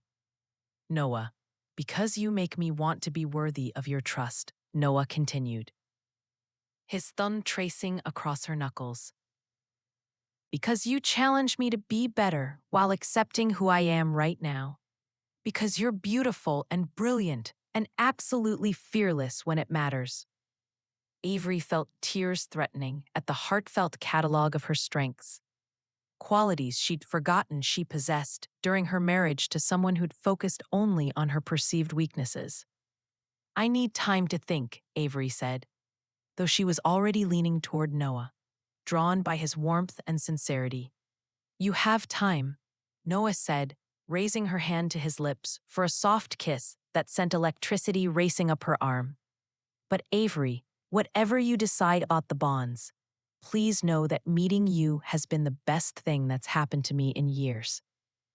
As they sat together on the porch steps, watching the sun rise over the mountains that might become their permanent home. Avery felt something shifting in her heart. The careful walls she'd built were developing cracks, letting in light and hope, and the terrifying possibility that maybe, just maybe, she'd found someone worth risking everything for. The blood moon was 10 days away. Somehow that felt like both forever and not nearly long enough. Chapter 7. The Ultimatum. Avery woke on the morning of the blood moon to the sound of vehicles arriving at the cabin. Through her bedroom window, she could see trucks and motorcycles parked in her driveway, and people moving through her yard with the confidence of those who belonged there. For a moment, panic flared. Another attack, a final assault before the treaty deadline. Then she spotted Noah among the crowd, embracing a woman with silver-streaked hair and the same golden eyes. And Avery realized these weren't enemies. These were Noah's pack. She dressed quickly and made her way outside, noting how the assembled wolves deferred to Noah while maintaining a casual family dynamic that spoke of deep bonds and shared history. Children played near the vehicles while adults unloaded supplies, and everyone moved with the fluid efficiency of people accustomed to rapid relocations. "Avery," Noah called, moving toward her with obvious relief. "I should have warned you they were coming, but we received word late last night about increased rogue activity. It wasn't safe for them to stay scattered anymore." The woman Noah had been embracing approached, extending her hand with a worn smile. "I'm Catherine Grayson, Noah's second in command and the closest thing he has to a mother. Thank you for considering renewal of our treaty." "It's nice to meet you," Avery said, accepting the handshake while trying to process the sudden arrival of 18 people she was supposedly responsible for protecting. "Though I should mention that I haven't made a final decision yet." "Of course," Catherine said graciously. "Noah explained that you need to consider all options carefully. We are simply grateful you've allowed us to shelter here while the decision is pending." As Catherine moved away to help organize the arriving pack members, Avery found herself studying the faces around her. The wolves looked like any extended family, diverse in age and appearance, united by affection and shared purpose rather than blood relations. Several children clustered around a teenage girl who was clearly their favorite babysitter, while older adults set up camping equipment with practiced ease. "They're beautiful," Avery said to Noah, watching a toddler with Noah's golden eyes try to catch butterflies. "They're everything to me," Noah replied simply. "My family, my responsibility, my reason for fighting so hard to secure this territory." A young man approached, tall and lean, with the same predatory grace as Noah, but lacking his careful control. "Alpha. The rogues were spotted again this morning. Marcus's group has grown to at least 20, and they're moving this way." Noah's expression darkened. "How close?" "Close enough that we could smell them from the border markers," the young man said. "They're not trying to hide their presence anymore." "Marcus?" Avery asked. "The rogue Alpha who's been coordinating attacks on our territory," Noah explained grimly. "He's building a coalition of displaced wolves who want to claim this area for their own hunting grounds." Catherine rejoined them, her expression grim. "It's worse than we thought, Noah. Marcus has been promising the rogues unrestricted hunting rights in human communities once he claims this territory. We're not just dealing with land disputes anymore. We're dealing with plans for systematic predation." Avery felt ice in her veins at the casual mention of hunting humans. How many people would be in danger? 3 small towns within 50-meter radius, Catherine said, plus isolated farms, hiking trails, camping areas. Hundreds of potential victims who have no idea supernatural predators exist. A weight of responsibility crashed over Avery like a physical blow. Her decision wasn't just about accepting or rejecting a supernatural bond. It was about protecting innocent people from becoming prey for creatures they couldn't fight or even comprehend. What happens if the treaty isn't renewed? Avery asked, though she dreaded the answer. Marcus's coalition gains legitimacy, Noah said grimly. Without established pack protection, they can claim this territory through right of conquest. Once they're established here, other rogue groups will see it as permission to take human hunting grounds throughout the region.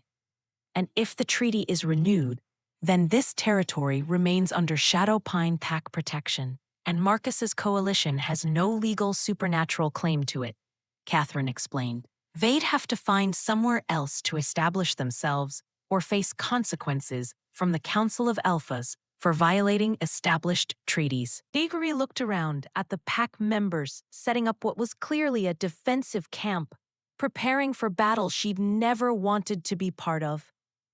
So, my choice is to accept magical bonding with Noah or allow mass predation of innocent humans. I know it's not fair, Noah began. It's not about fair, Avery interrupted, her voice sharp with frustration. It's about impossible choices with consequences I never agreed to take responsibility for. Before Noah could respond, the sound of approaching engines cut through the morning air. But these weren't vehicles. They were motorcycles, too many to count, rumbling through the forest like mechanical predators. The pack immediately shifted into defensive positions. Children moving toward the center, while adults formed protective barriers. They're coming, the young man who'd reported the sighting said urgently. Marcus is done waiting for the blood moon. Noah moved to Avery's side, his body positioned to shield her from whatever emerged from the forest. Get inside the cabin. The wards will protect you there. No, Avery said firmly. This is my property, my decision. I'm not hiding while other people fight my battles. Avery, you don't understand what you're dealing with. Then explain it to me quickly, Avery said, moving toward the cabin, not to hide, but to retrieve Eleanor's emergency supplies. Because those motorcycles are getting closer, and I refuse to be useless. Noah followed her, grabbing weapons and defensive items from Eleanor's hidden cache. Marcus is going to demand that you refuse the treaty renewal and turn the property over to his coalition.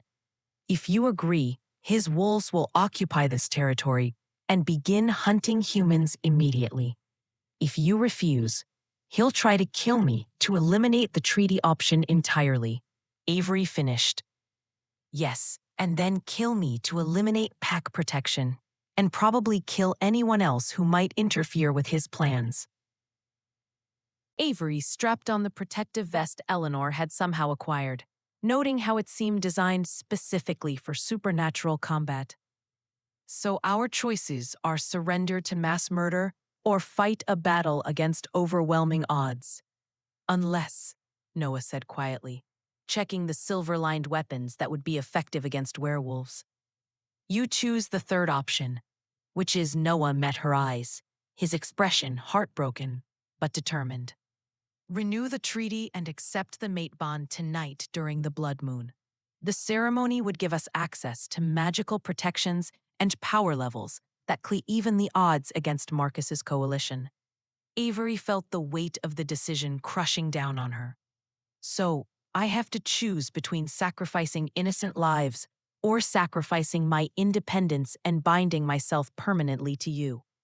I'm sorry, Noah said, his voice rough with guilt. I never wanted to put you in this position.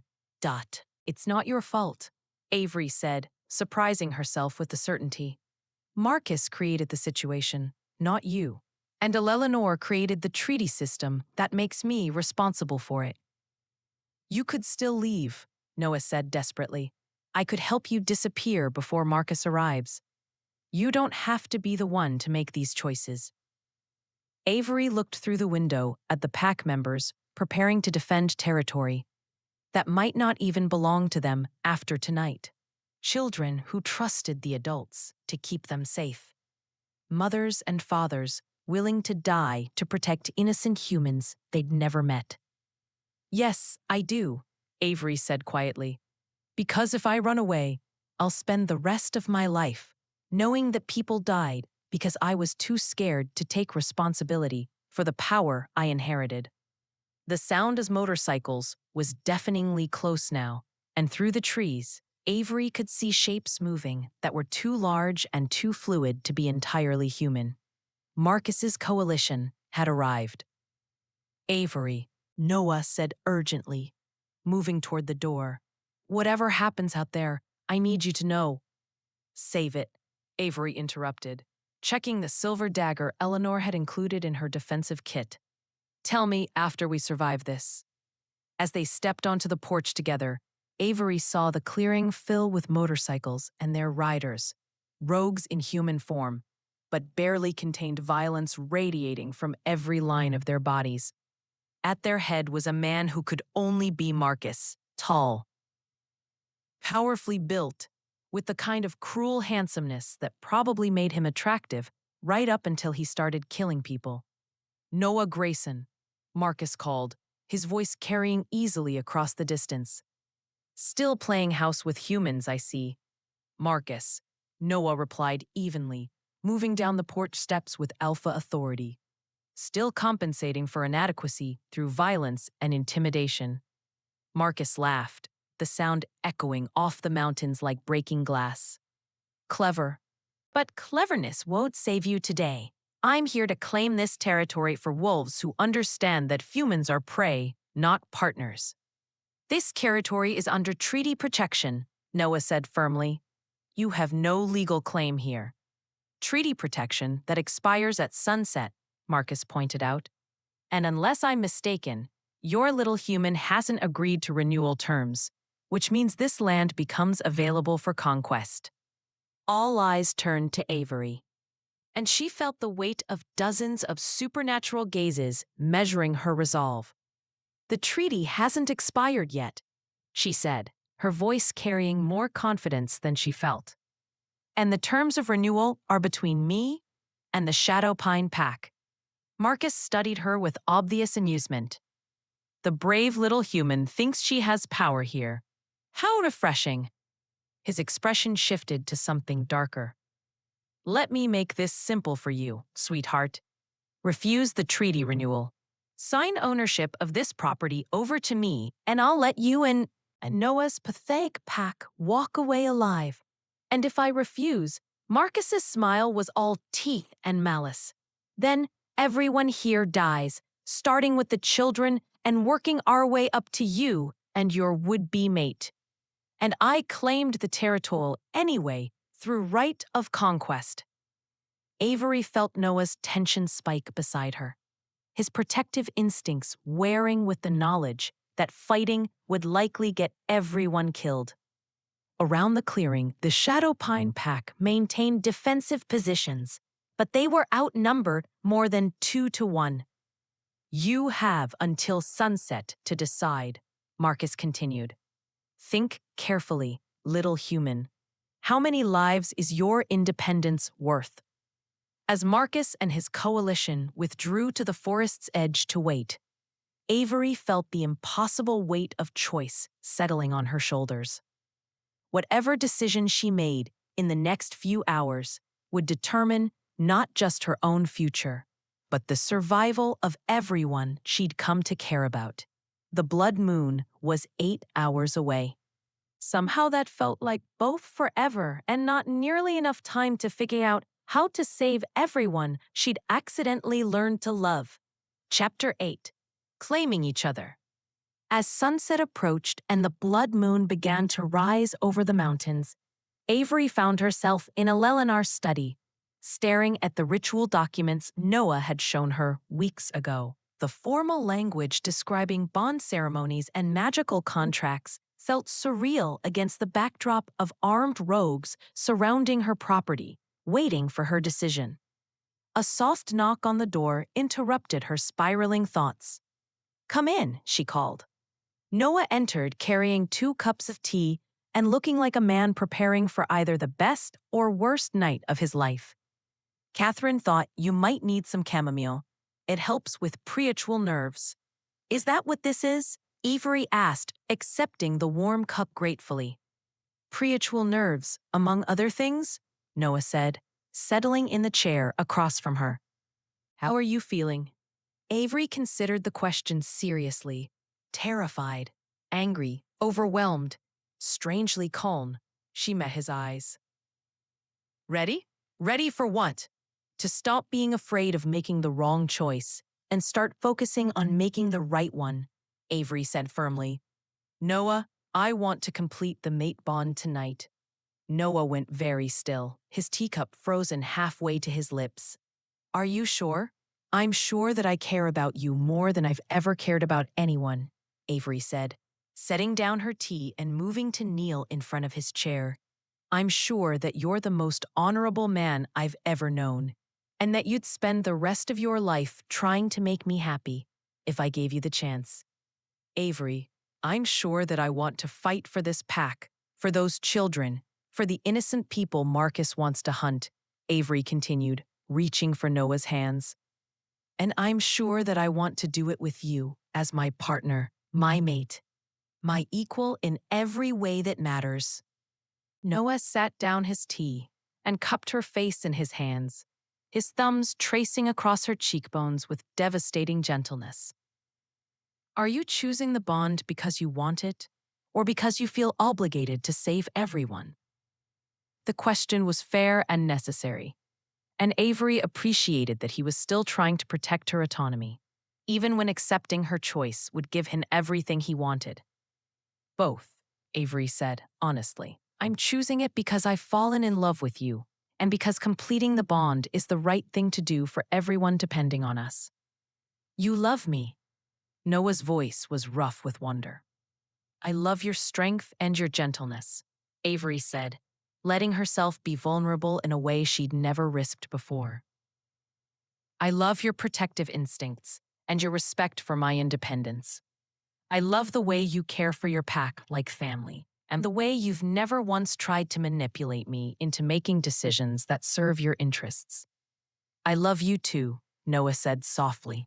Completely, desperately, with everything I am. Then let's do this, Avery said, standing up and pulling Noah with her. Let's claim each other properly. The mate bond ritual required them to travel to a sacred grove deep in the forest, where ancient standing stones created a natural circle under the rising blood moon. The Shadow Pine Pack formed a protective perimeter, while Noah and Avery prepared for the ceremony that would bind their souls permanently. The ritual is both simple and complex, Noah explained as they stood at the center of the stone circle. We exchange vows of commitment, share blood to create magical connection, and allow the mate bond to complete itself under the moon's power. What will it feel like when the bond forms? Like coming home, Noah said, echoing his earlier description. Like finding the missing piece of yourself. Like knowing that whatever comes next, you'll never face it alone.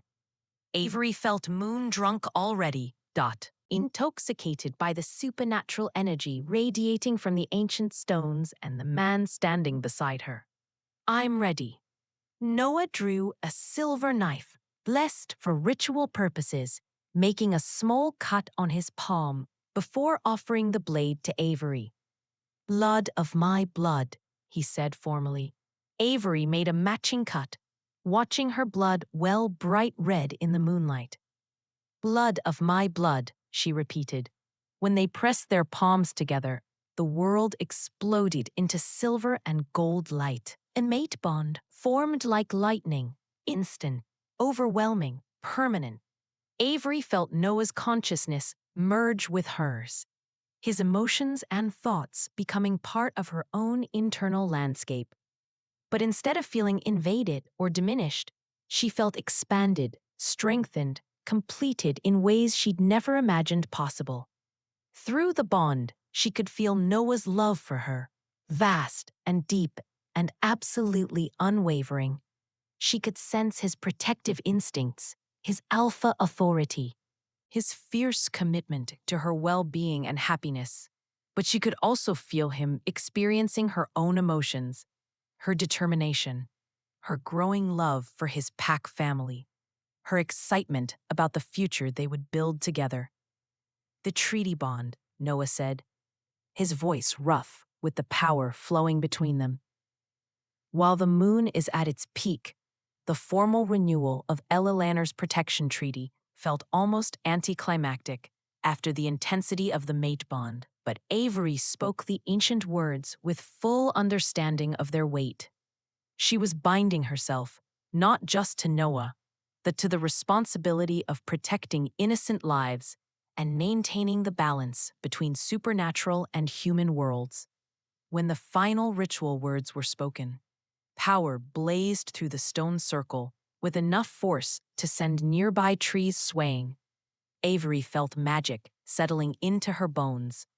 Not enough to make her supernatural, but enough to let her access abilities she'd never dreamed of having. "It's done," Noah said, pulling her into his arms. "You're mine, and I'm yours for as long as we both live." "Forever," Avery corrected, feeling the truth of it through their bond. The mate connection doesn't end with death. Noah's kiss was soft and fierce, and full of promises about the life they were going to build together. When they broke apart, both were glowing with the silver and gold light that marked completed mate bonds. "Now we go save everyone," Avery said, practically. Noah's grin was all wolf, sharp and satisfied and absolutely confident. "Now we show Marcus what happens when someone threatens our family." As they walked back toward the cabin where rogue wolves waited for her decision, Avery felt power humming through her veins and Noah's strength supporting her own. She was no longer a recently divorced woman hiding from complicated relationships. She was Luna of the Shadowpine Pack, mate to an alpha who would die before letting anyone hurt her, and guardian of a territory that would remain safe as long as she drew breath. Marcus and his rogues were about to learn that they'd seriously underestimated both the power of mate bonds and the determination of a woman who'd finally found something worth fighting for. The real battle was about to begin. Chapter 9. The Siege. The clearing erupted into chaos the moment Marcus saw Avery and Noah return from the grove, glowing with mate bond light that was visible even to human eyes. The rogue alpha's expression shifted from smug confidence to fury so pure it seemed to distort the air around him. "You foolish little human," Marcus snarled, his form already beginning to shift toward wolf. "You have no idea what you've just committed yourself to." "I know exactly what I've committed myself to," Avery replied, surprised by the steady authority in her own voice. The mate bond was amplifying her confidence, feeding her Noah's alpha presence while strengthening her own natural leadership abilities. "I've committed myself to protecting innocent lives from predators like you." Around the clearing, Marcus's rogues began their own transformations, bones cracking and fur sprouting as they prepared for the battle they'd been anticipating all day.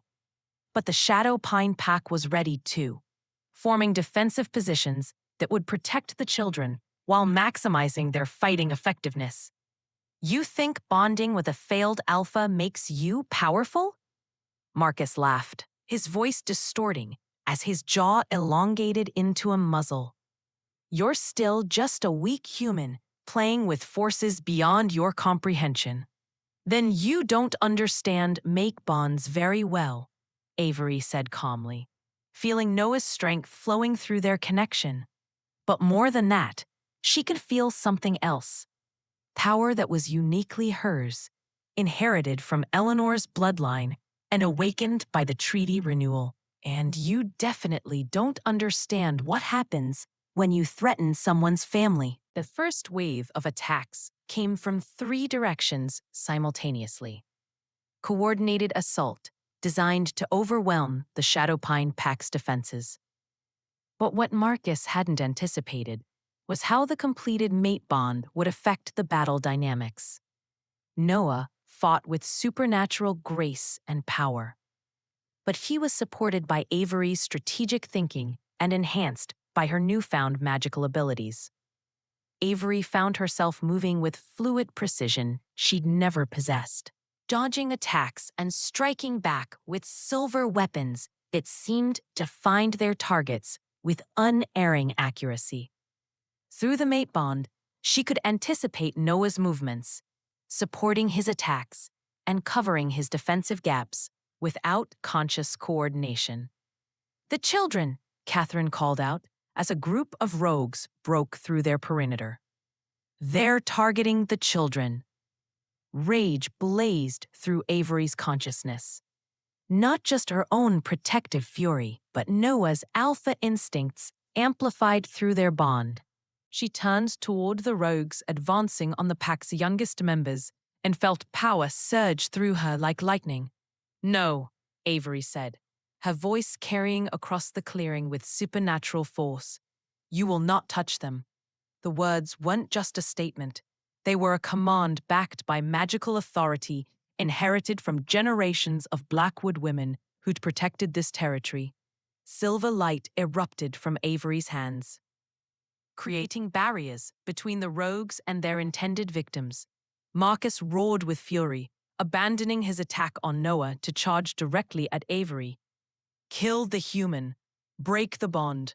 But Noah was there instantly, intercepting Marcus with enough force to send both wolves tumbling across the clearing. The two alphas fought with deadly precision, supernatural strength, and speed, turning their battle into something beyond human comprehension. Avery tried to help, but found herself surrounded by three rogues who'd apparently decided that eliminating the Lunar W was their key to victory.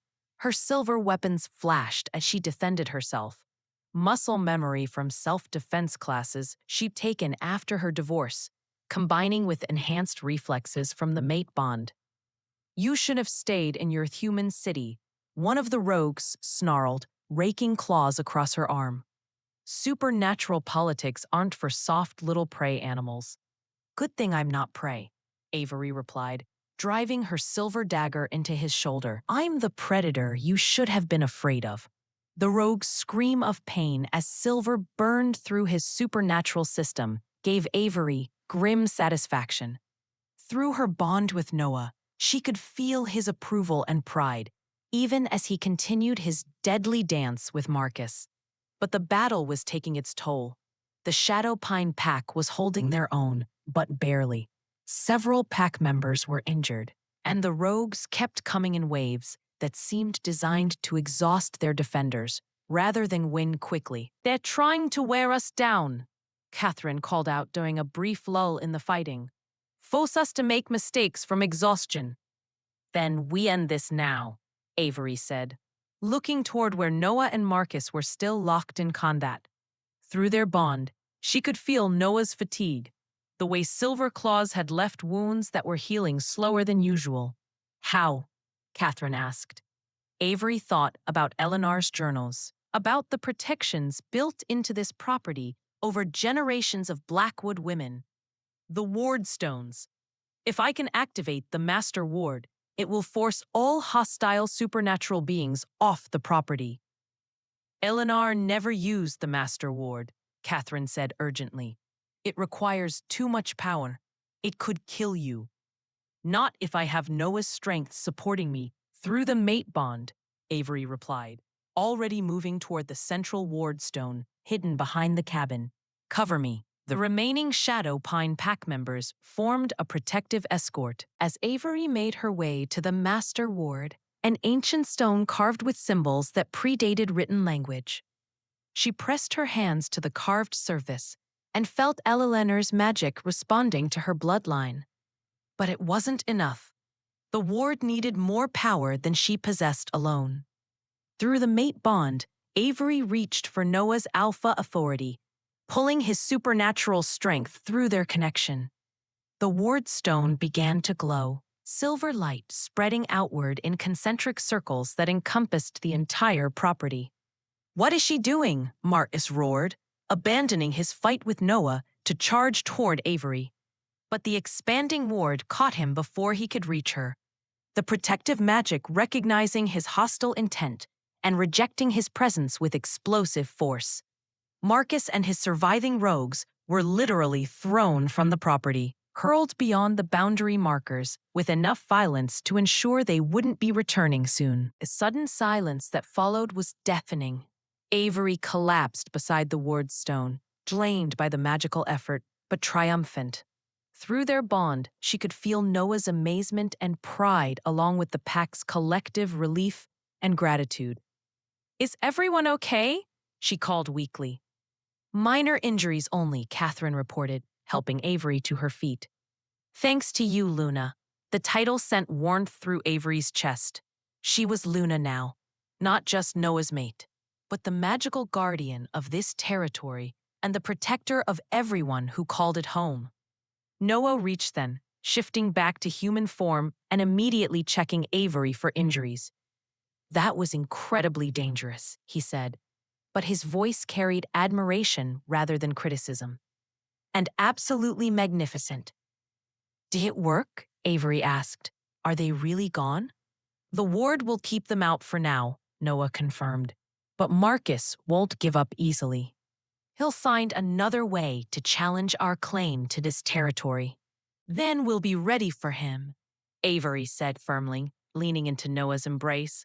Together, as the Shadow Pine Pack began tending wounds and securing the property, Avery felt something settle into place in her chest. This was her life now, protecting innocent people from supernatural threats, leading a pack of wolves who'd become her chosen family, building a future with a man who loved her exactly as she was. It wasn't the quiet, simple life she'd thought she wanted when she'd inherited Eleanor's cabin. It was infinitely more complicated, more dangerous, and more rewarding than anything she'd ever imagined. And she wouldn't trade it for anything. Chapter 10. The Final Stand. 3 days after the battle, when the pack's injuries had healed and their defenses had been reinforced, Marcus returned with reinforcements that made his previous coalition look like a scouting party. Avery woke before dawn to the sound of vehicles, not just motorcycles this time, but trucks, ATVs, and what sounded like military raid equipment. "How many?" she asked Noah, who was already dressed and checking weapons. "At least 50, Noah said grimly. "Marcus has called in favors from rogue packs across 3 states. This isn't about claiming territory anymore. It's about eliminating us as an example to other packs who might consider progressive policies." Through their mate bond, Avery could feel Noah's carefully controlled fear, not for himself, but for her, for his pack, for the innocent humans who would become prey if Marcus succeeded in his goals. "What's our play?" Avery asked, strapping on the protective gear that had become as familiar as civilian clothes. "We make our stand," Noah said simply. "The ward stones will help, but against this many rogues, we're looking at a battle of attrition we can't win through conventional fighting." "Then we don't fight conventionally," Avery said, moving to Eleanor's hidden weapon cache. "We use everything my grandmother left us." Among Eleanor's emergency supplies were items Avery had dismissed as paranoid overkill, explosive devices designed specifically for supernatural combat, binding spells that could immobilize werewolves, and communication equipment that could summon help from allied supernatural communities.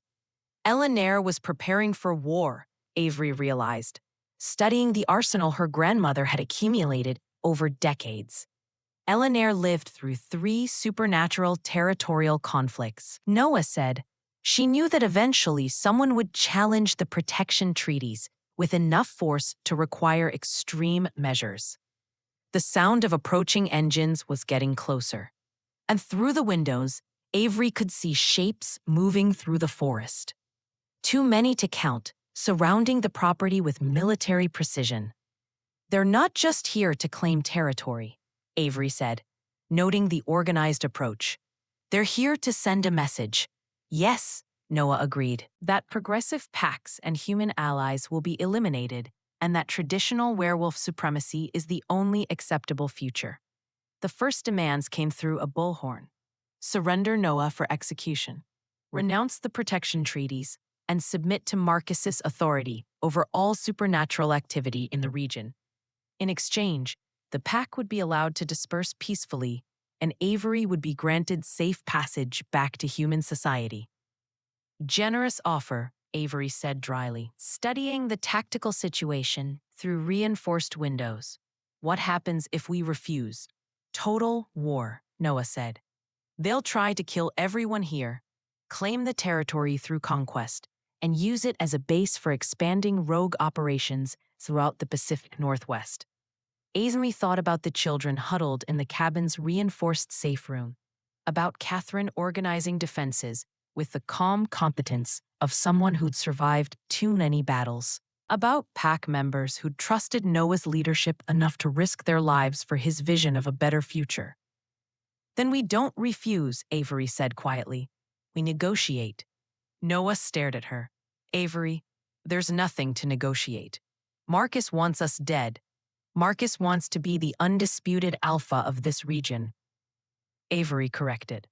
He wants recognition, authority, and the right to hunt humans without interference. What if we could give him something better? Like what?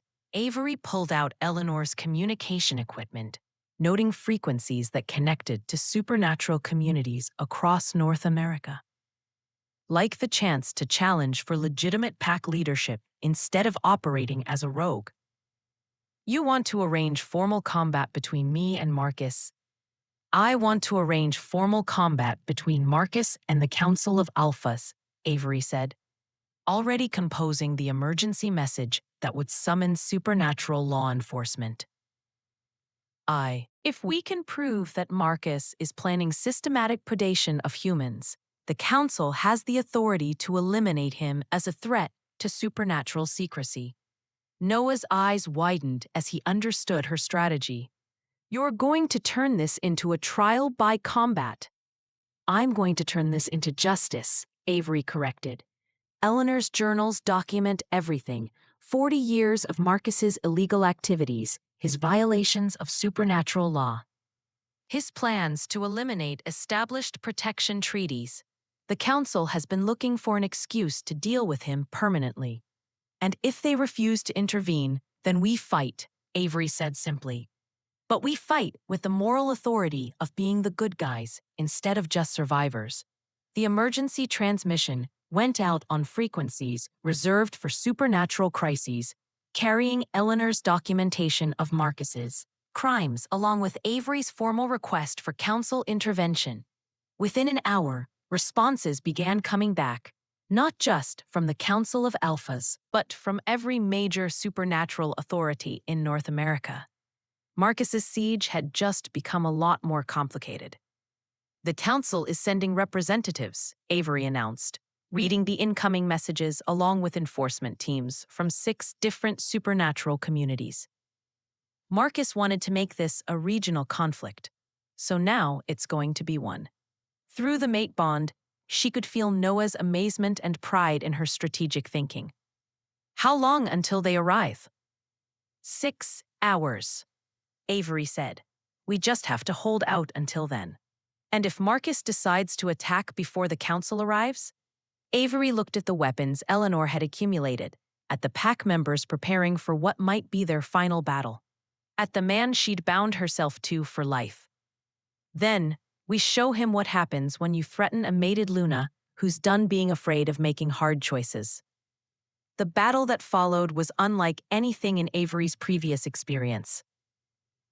The Shadow Pine Pack fought with the desperation of those protecting their children, while Marcus's rogues attacked with the fury of those who knew they were out of time. But Avery and Noah fought with something else. Perfect coordination through their mate bond, supernatural abilities enhanced by Eleanor's magical heritage, and the absolute certainty that they were fighting for justice rather than just survival. When the Council of Alphas arrived at sunset, they found a battlefield where the righteous had triumphed over the corrupt, where love had proven stronger than hate, and where a human woman had successfully defended supernatural law better than many of the supernatural beings tasked with enforcing it. Marcus's surviving rogues were taken into council custody for trial and punishment. The protection treaties were officially validated by supernatural law enforcement, and Avery found herself appointed as the region's official liaison between human and supernatural community, a position that came with significant authority and the backing of some very powerful allies. How does it feel to be the most important human in Pacific Northwest supernatural politics? Noah asked as they watched the council teams finish their cleanup operations. Terrifying, Avery said honestly. But also right. Like this is what I was meant to do with my life. Eleanor would be proud, Noah said, pulling her into his arms. You've not only honored her legacy, you've expanded it. As the Shadow Pine Pack began the process of establishing permanent residence on their protected territory, Avery felt something she'd never experienced before. Complete certainty that she was exactly where she belonged, with exactly the right person, doing exactly the work she was meant to do. She'd inherited a cabin and found a destiny. Chapter 11, Healing Together. 6 months after the final battle with Marcus's coalition, Avery stood in the renovated great room of what had once been Eleanor's simple cabin, watching the Shadow Pine Pack celebrate the completion of their permanent settlement. The property had been expanded with additional buildings, enhanced magical protections, and infrastructure that could support both the pack's supernatural needs and Avery's growing role as regional supernatural liaison. The council approved our proposal for the youth education program, Catherine announced, raising a glass of the pack's traditional celebration wine. Starting next month, young supernatural beings from across the region will be able to attend integrated classes here. Cheers erupted from the assembled pack members, but Avery felt a special surge of pride through her mate bond with Noah. The education program had been her idea, a way to help young werewolves, witches, and other supernatural beings learn to navigate both their magical heritage and the modern human world. What's next on the ambitious Luna's agenda? Noah asked, settling beside her on the couch they'd positioned to overlook the celebratory gathering. The medical clinic, Avery said, consulting the tablet where she kept track of their expanding community projects. Dr. Reynolds wants to establish a permanent facility here for supernatural medical needs, and the Vampire Collective in Portland is interested in opening a diplomatic office. Noah's smile was warm with admiration and love. You realize you've become more influential than most council members. I've become useful, Avery corrected. There's a difference. Through their bond, Noah could feel the contentment underlying her modest words. Avery had found her purpose in bridging worlds, using her unique position as a human Luna to facilitate cooperation between species that had maintained careful separation for centuries. Any word from the Seattle Pack about the territorial expansion proposal? Avery asked. They're interested, Noah said. But they want to meet with you directly to discuss integration policies.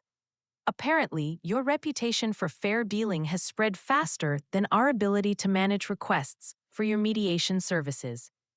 Avery laughed, remembering the isolated woman who'd arrived at this cabin less than a year ago, seeking nothing more complicated than solitude.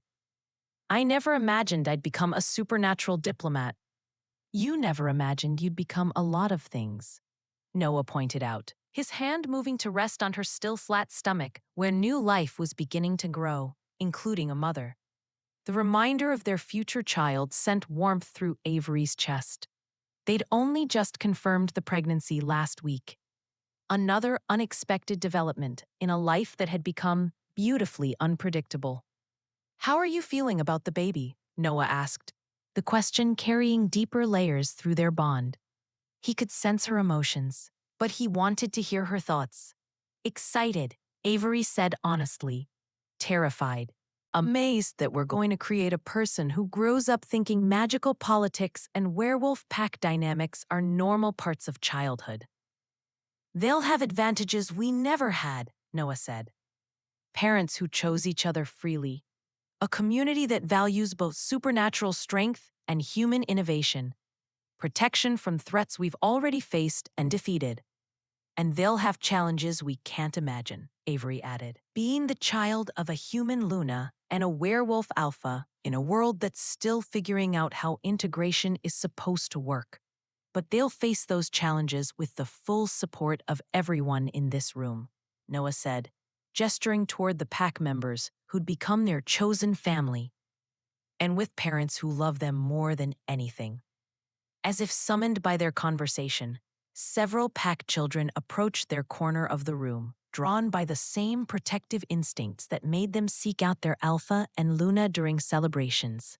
Avery, said Emma, a 7-year-old, whose parents had joined the pack after fleeing an abusive situation. Will you tell us about the time you made the bad wolves go away? Avery smiled, gathering Emma onto her lap while other children settled around their feet. The story of the battle with Marcus had become something of a pack legend, though Avery always tried to emphasize the collaborative effort rather than her individual heroics. Well, Avery began, it started when we realized that sometimes the most important battles aren't the ones you fight with weapons, but the ones you fight with words and community and the courage to ask for help. As Avery told the story, carefully edited for young ears, Noah watched her interaction with the children and felt his heart swell with love and pride. She was a natural leader, a protective mother figure, and someone who could make even the most frightening supernatural politics seem manageable through her combination of practical wisdom and genuine care. She's incredible, Catherine said, settling beside Noah as Avery continued her storytelling. Eleanor chose her heir. Well, Eleanor didn't choose her, Noah said softly. Fate did. I'm just grateful I get to be part of Avery's story, and she's grateful to be part of yours, Catherine observed. The mate bond suits you both. You're stronger together than either of you could be alone. Noah nodded, feeling the truth of that statement through every fiber of their connection. The bond hadn't just linked their souls, it had created a partnership that amplified both their strengths, while supporting them through individual vulnerabilities.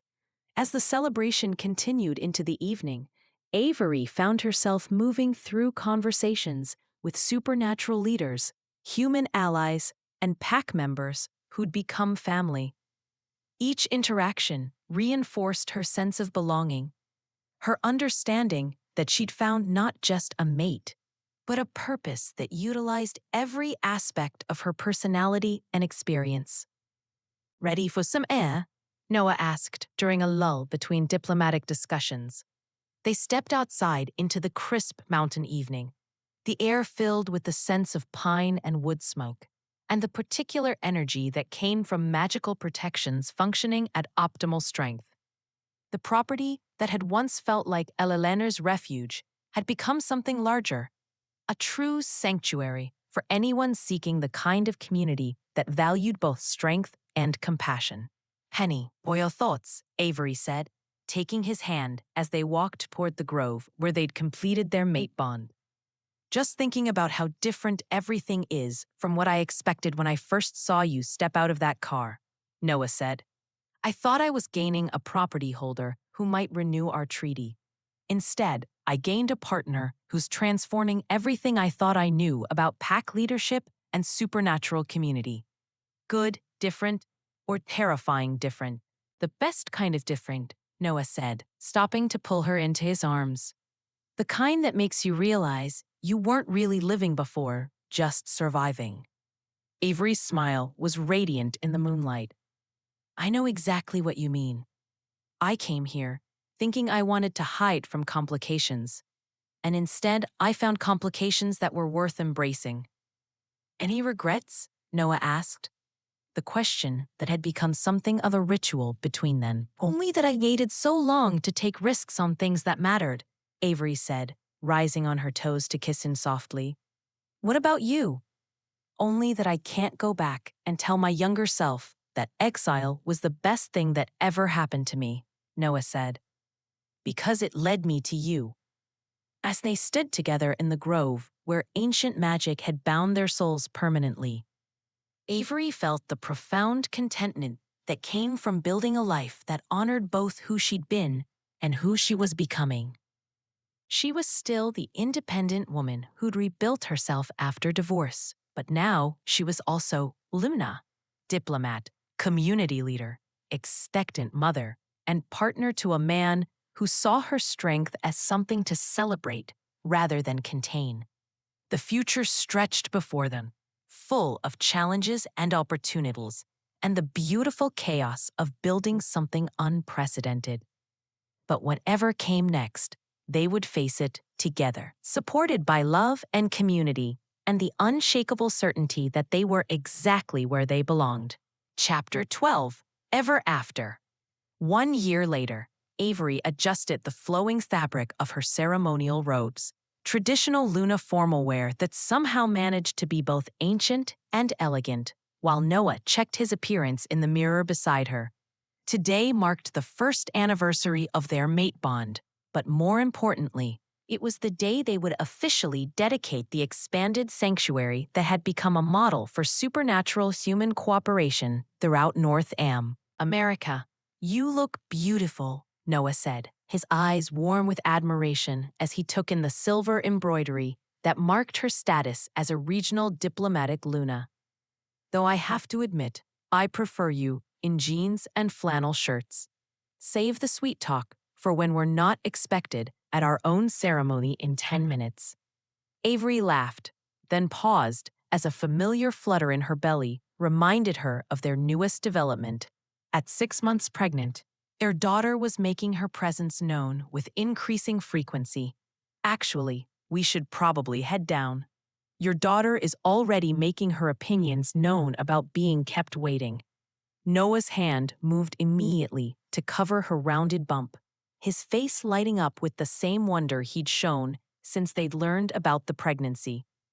She's going to be just as impatient as her mother, and just as protective as her father, Avery countered, leaning into his touch, which means she'll be perfectly suited for whatever chaos our life brings.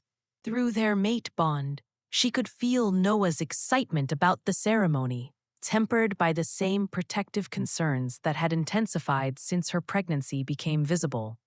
The sanctuary had grown beyond anything they'd originally planned, drawing visitors and residents from supernatural communities across the continent. But that success also meant increased visibility and potential threats.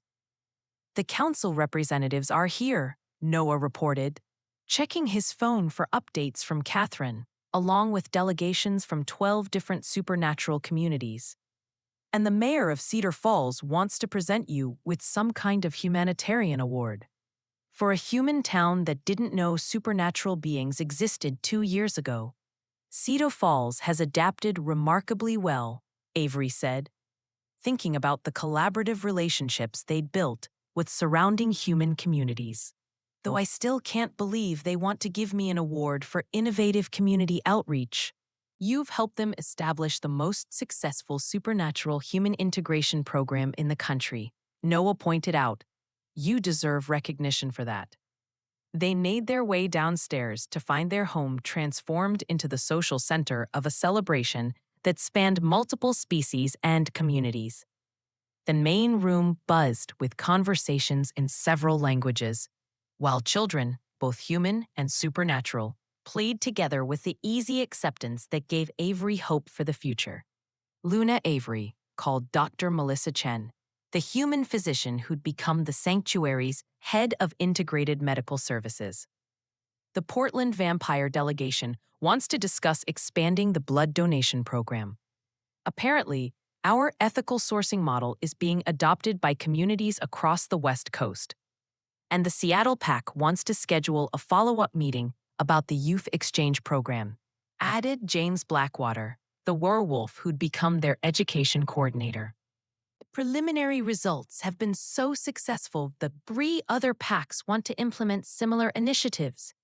Avery nodded, making mental notes, while simultaneously tracking the dozen other conversations requiring her attention. The sanctuary had evolved into something far beyond her grandmother's simple protection treaty. It was now a working model for the kind of integrated supernatural community that many had thought impossible. Breathe, Noah murmured in her ear, his hand finding the small of her back in a gesture of support that grounded her instantly. Through their bond, he shared his calm presence, reminding her that she didn't have to carry all these responsibilities alone. "Thank you," Avery said softly, then raised her voice to address their guests. "If everyone could gather in the main ceremonial area, we'd like to begin the dedication." The ceremony itself was a blend of traditions from multiple supernatural cultures, overseen by council representatives, but personalized to reflect the unique character of their community. Avery and Noah spoke vows not just to each other, but to the pack, the sanctuary, and the vision of peaceful coexistence they were working to create. "1 year ago," Avery said, addressing the assembled crowd, "I inherited a cabin and thought I was gaining solitude. Instead, I found family, purpose, and a love deeper than anything I'd imagined possible. Today, we dedicate this sanctuary not just as a place of protection, but as proof that different communities can work together to build something better than any of us could create alone." The Shadow Pine Pack pledges to continue serving as guardians of this territory, Noah added, his alpha authority carrying clearly through the ceremonial space. "But we also pledged to serve as partners, teachers, and learners in the ongoing work of building bridges between our communities." The formal responses from visiting delegations followed, each community offering their own commitments to the cooperative model they were pioneering. But for Avery, the most meaningful moment came when Emma, now 8 and even more confident, stepped forward with a hand-drawn picture. "This is you and Alpha Noah and the baby," Emma announced proudly, showing a crayon drawing of 3 figures surrounded by what appeared to be dozens of other people and animals. "And this is everyone who loves you." The simple artwork with its enthusiastic abundance of stick figures representing their chosen family made Avery's throat tight with emotion. "It's perfect," she said, kneeling down carefully to Emma's level. "Thank you." As the formal ceremony concluded and the celebration shifted into a more relaxed gathering, Avery found herself standing at the edge of the crowd, watching the easy mingling of humans and supernatural beings who'd become her extended family. "Happy?" Noah asked, settling beside her with 2 glasses of sparkling cider. Overwhelmed in the best possible way," Avery said, accepting the drink gratefully. "A year ago, I was hiding from complicated relationships. Now, I'm somehow at the center of the most complicated relationship network in supernatural North America, and loving every minute of it." "Most minutes," Avery corrected with a laugh. "Though I could do without the territorial disputes and the diplomatic negotiations that run past midnight." "Speaking of which," Noah said, his tone shifting to something more serious, "Catherine wanted me to mention that we've received 3 more requests for mediation services this week. The demand for neutral supernatural arbitration is exceeding our capacity to provide it." Avery considered this, thinking about the implications of their growing reputation as fair and effective mediators. "We'll need to train more people, expand the diplomatic program beyond just our pack." "Are you sure you're ready for that level of expansion?" Noah asked. "Especially with the baby coming, I'm sure I'm ready to build something sustainable that doesn't depend entirely on my personal involvement," Avery said thoughtfully. "We've proven the concept works. Now we need to make it replicable." Through their bond, Noah could feel her excitement, about the challenges ahead, tempered by the practical considerations of managing growth while maintaining the community values that made their sanctuary special. "What are you thinking?" he asked. "I'm thinking about the future our daughter will inherit," Avery said, her hand moving to rest on her growing belly, where their child was currently performing what felt like gymnastics. A world where supernatural human cooperation is normal instead of revolutionary, where she can grow up knowing she belongs in both communities without having to choose between them. "That's a beautiful vision." "It's a necessary vision," Avery corrected. "The alternative is continued isolation, fear, and conflict. Our daughter deserves better." As the celebration continued around them, Avery felt the profound satisfaction at building something meaningful, alongside someone who shared her values and vision. The mate bond hummed between them, carrying love and support, and shared determination to create a future worthy of their child. Later that evening, as the last guests departed, and the pack settled into the comfortable rhythm of extended family cleanup, Avery and Noah found themselves back in the grove where they'd first claimed each other. The stars were brilliant in the clear mountain sky, and the air carried the sense of pine and possibility. "Ready for whatever comes next?" Noah asked, echoing the question that had become their traditional check-in. "With you always," Avery said, sealing the promise with a kiss that tasted like hope and new beginnings. Around them, their chosen family prepared for sleep. In homes scattered across the property that had become so much more than anyone had imagined, children drifted off to dreams of adventures in worlds where humans and supernatural beings worked together as friends. Adults made plans for tomorrow's challenges and opportunities. And in the center of it all, two people who'd found their perfect match continued building a love story that had become proof of what was possible. When courage met compassion, Avery had inherited a cabin and gained a universe. She'd escaped to find solitude and discovered that the best kind of belonging came from choosing to be part of something larger than yourself. Their daughter kicked against her ribs, as if reminding them that the best parts of their story were still being written. And as Noah's arms tightened around them both, Avery knew that whatever challenges the future held, they would face them the way they'd faced everything else, together with love and with the absolute certainty that some bonds really were strong enough to change the world. The end. If you enjoyed listening to this story, please hit the like button, share it with someone who'd love this, and subscribe to Nightbond Narratives and ring the bell so you don't miss what's coming next. Tell me in the comments below which part of the world you are watching from. Also, tell me which part of the story you like the most. Compilation of a video of an audiobook takes a lot of time and effort. So, if you see any ambiguity, please ignore it. I hope you will appreciate my effort.